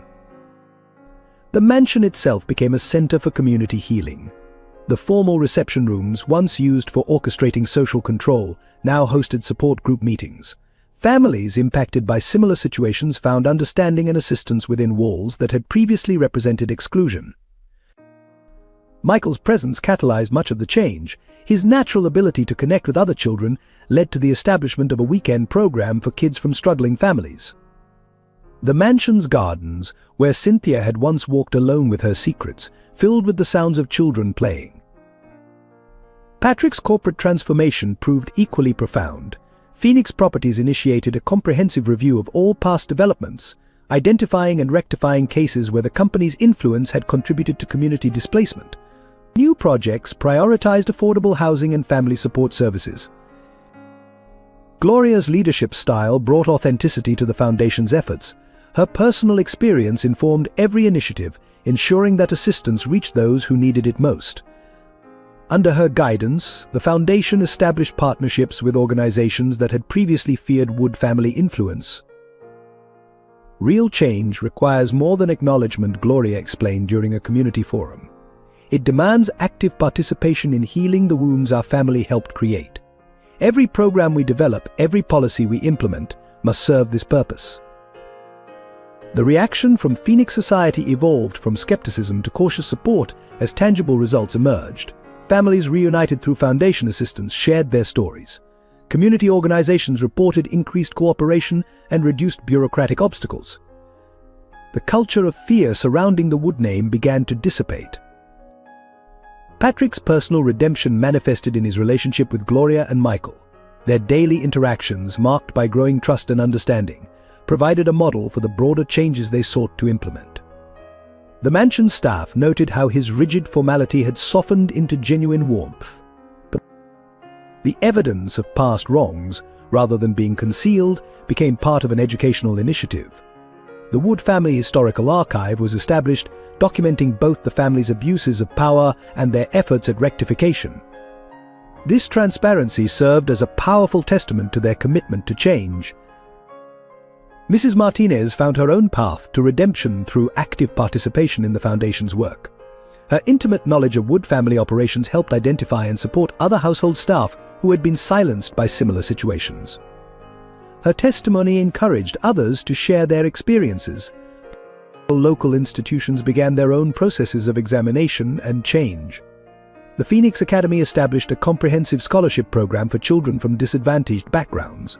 The Paradise Valley Country Club revised membership policies that had perpetuated social exclusion. The media outlets committed to investigative reporting without fear of reprisal. Sarah Chen coordinated the corporate aspects of redemption, ensuring that Phoenix Properties' new direction was reflected in every business decision. Development projects now included community input and impact assessments. The company's resources supported local initiatives promoting social equity. The redemption process reached a symbolic milestone during the annual Paradise Valley Heritage Celebration. Instead of the traditional gala highlighting social status, the event became a community festival celebrating diversity and inclusion. The Wood Mansion's gates stood open, welcoming all residents to share in the transformation. Michael's perspective continued to influence their approach to healing. His innocent questions about fairness and friendship forced adults to examine their assumptions. The foundation incorporated this childlike wisdom into its programs, emphasizing human connection over institutional processes. Arthur Hayes contributed by establishing a transparency protocol for all Wood family operations. His investigative skills, once used to protect family secrets, now served to ensure accountability and prevent any return to past practices. The redemption extended to the business community as Patrick led by example, demonstrating that corporate success and social responsibility could coexist. Other prominent families began examining their own histories and practices, recognizing the need for similar transformations. As Phoenix witnessed the Wood family's genuine commitment to change, the community's response shifted from suspicion to support. The very institutions that had once enabled their control now partnered in efforts to create lasting positive impact. The journey of redemption, though ongoing, had fundamentally altered both the Wood family legacy and the community they had long dominated. Through transparency, action, and genuine commitment to change, they began writing a new chapter in their history. The Wood Mansion underwent its final transformation on a bright spring morning, 1 year after the revelations that had shaken Phoenix society. The formal gates that had once symbolized exclusivity now bore a new sign: the Cynthia Wood Center for Family Unity. Patrick surveyed the renovated space from his study window, watching as families arrived for the center's official opening. The mansion's grand rooms had been repurposed with careful consideration for their new mission. The formal dining room became a communal gathering space, its long table now hosting support group meetings and family counseling sessions. Gloria had overseen every aspect of the transformation, ensuring that the center would embody her mother's unrealized dreams. The former ballroom housed a state-of-the-art childcare facility, while the library offered educational resources and legal assistance for families facing separation. Cynthia's beloved gardens bloomed with new purpose, providing a therapeutic environment for healing and reconciliation. Michael, now 5, had unknowingly influenced much of the design. His perspective on inclusivity guided the creation of spaces where children from all backgrounds could interact naturally. The playground equipment installed in the former Rose Garden represented his insistence that everyone needs a place to play. Phoenix Properties, under Patrick's redirected leadership, established a foundation specifically dedicated to preventing family separations due to economic hardship. The corporate boardroom where Wood family patriarchs had once plotted their control now hosted weekly meetings of social workers, legal advocates, and family counselors. The transformation extended beyond physical spaces. Sarah Chen coordinated a comprehensive program linking corporate resources with community needs. Companies that had once competed for Wood family favor now participated in initiatives supporting family stability and children's welfare. Mrs. Martinez found herself in a new role as community liaison, her years of observing Wood family dynamics providing valuable insight into the healing process. Her office, formerly a storage room for fine china, became a welcoming space where families could share their stories and find support. Arthur Hayes converted his investigative expertise to protecting vulnerable families from the type of manipulation the Woods had once employed. His network of contacts, previously used to maintain secrecy, now served to identify and prevent similar abuses of power throughout Phoenix. The center's programs reflected lessons learned from both tragedy and redemption. Support groups helped families navigate the same pressures that had torn Cynthia's life apart. Legal clinics provided protection against the type of systematic manipulation that had enabled Wood family control. Counseling services addressed the generational trauma of forced separations. Patrick established a trust ensuring the center's perpetual operation, structured to prevent any future attempt to return the mansion to its former role. The legal documents, drafted with painful awareness of past abuses, included strict provisions for transparency and community oversight. Gloria's leadership style emerged as a blend of professional expertise and personal experience. Her office, once Cynthia's private sitting room, became a space where strategic planning met compassionate understanding. Each policy decision reflected her unique perspective as both victim and healer. The transformation attracted national attention as other communities sought to replicate its success.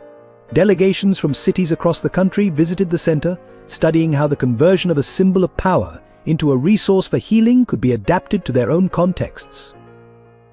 Michael's presence continued to influence the center's evolution. His natural ability to bridge social divisions inspired programs fostering connections between children from different backgrounds. The sound of children's laughter, once absent from the mansion's halls, became a daily reminder of renewal. The Paradise Valley community underwent its own transformation as the center's impact rippled outward. Social barriers that had once seemed impenetrable began to dissolve. Families that had previously maintained careful distance found common ground in supporting the center's mission. On the morning of the official opening, Patrick stood beside Gloria as she addressed the gathered community.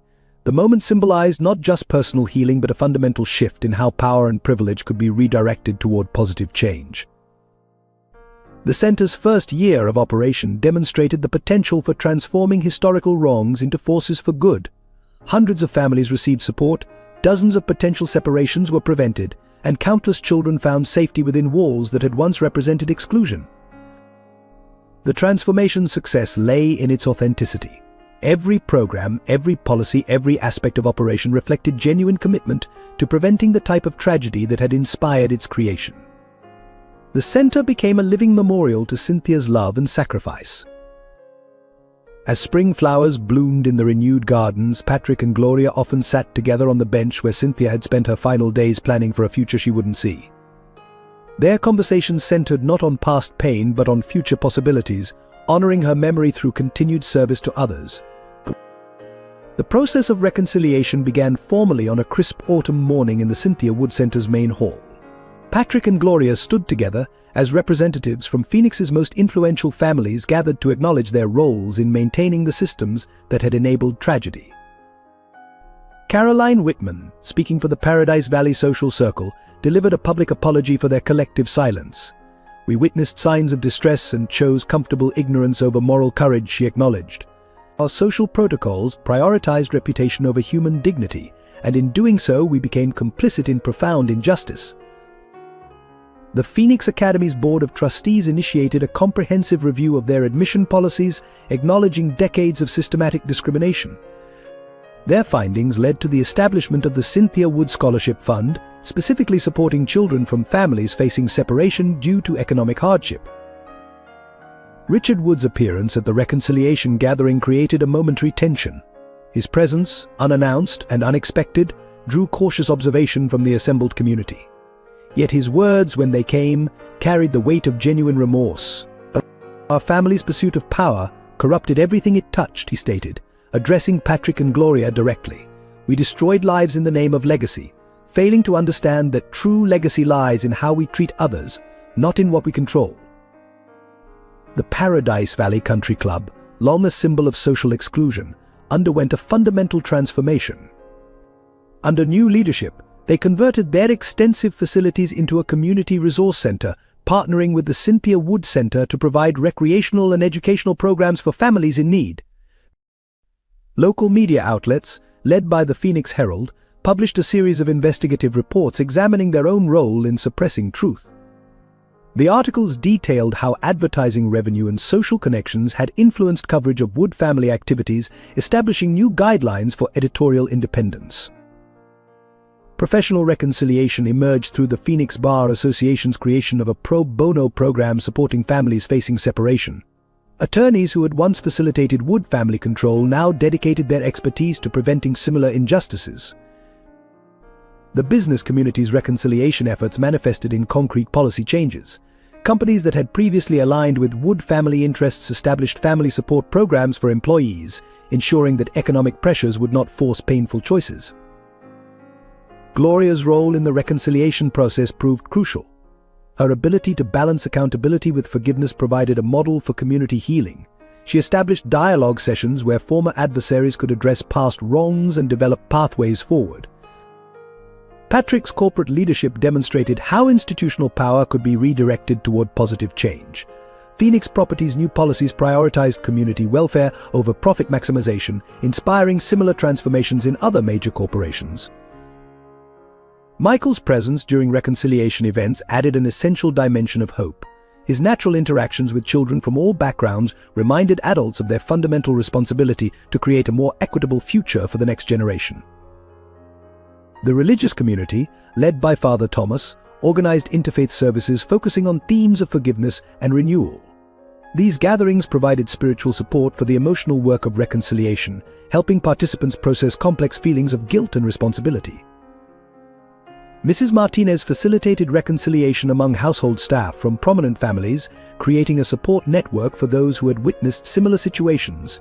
Their shared experiences contributed valuable insights to the center's developing programs. But Arthur Hayes established a Truth and Reconciliation database, documenting both historical injustices and current efforts at remedy. This resource provided transparency while ensuring that lessons learned would guide future community decisions. The Phoenix Children's Home underwent its own process of reconciliation, acknowledging its role in facilitating family separations.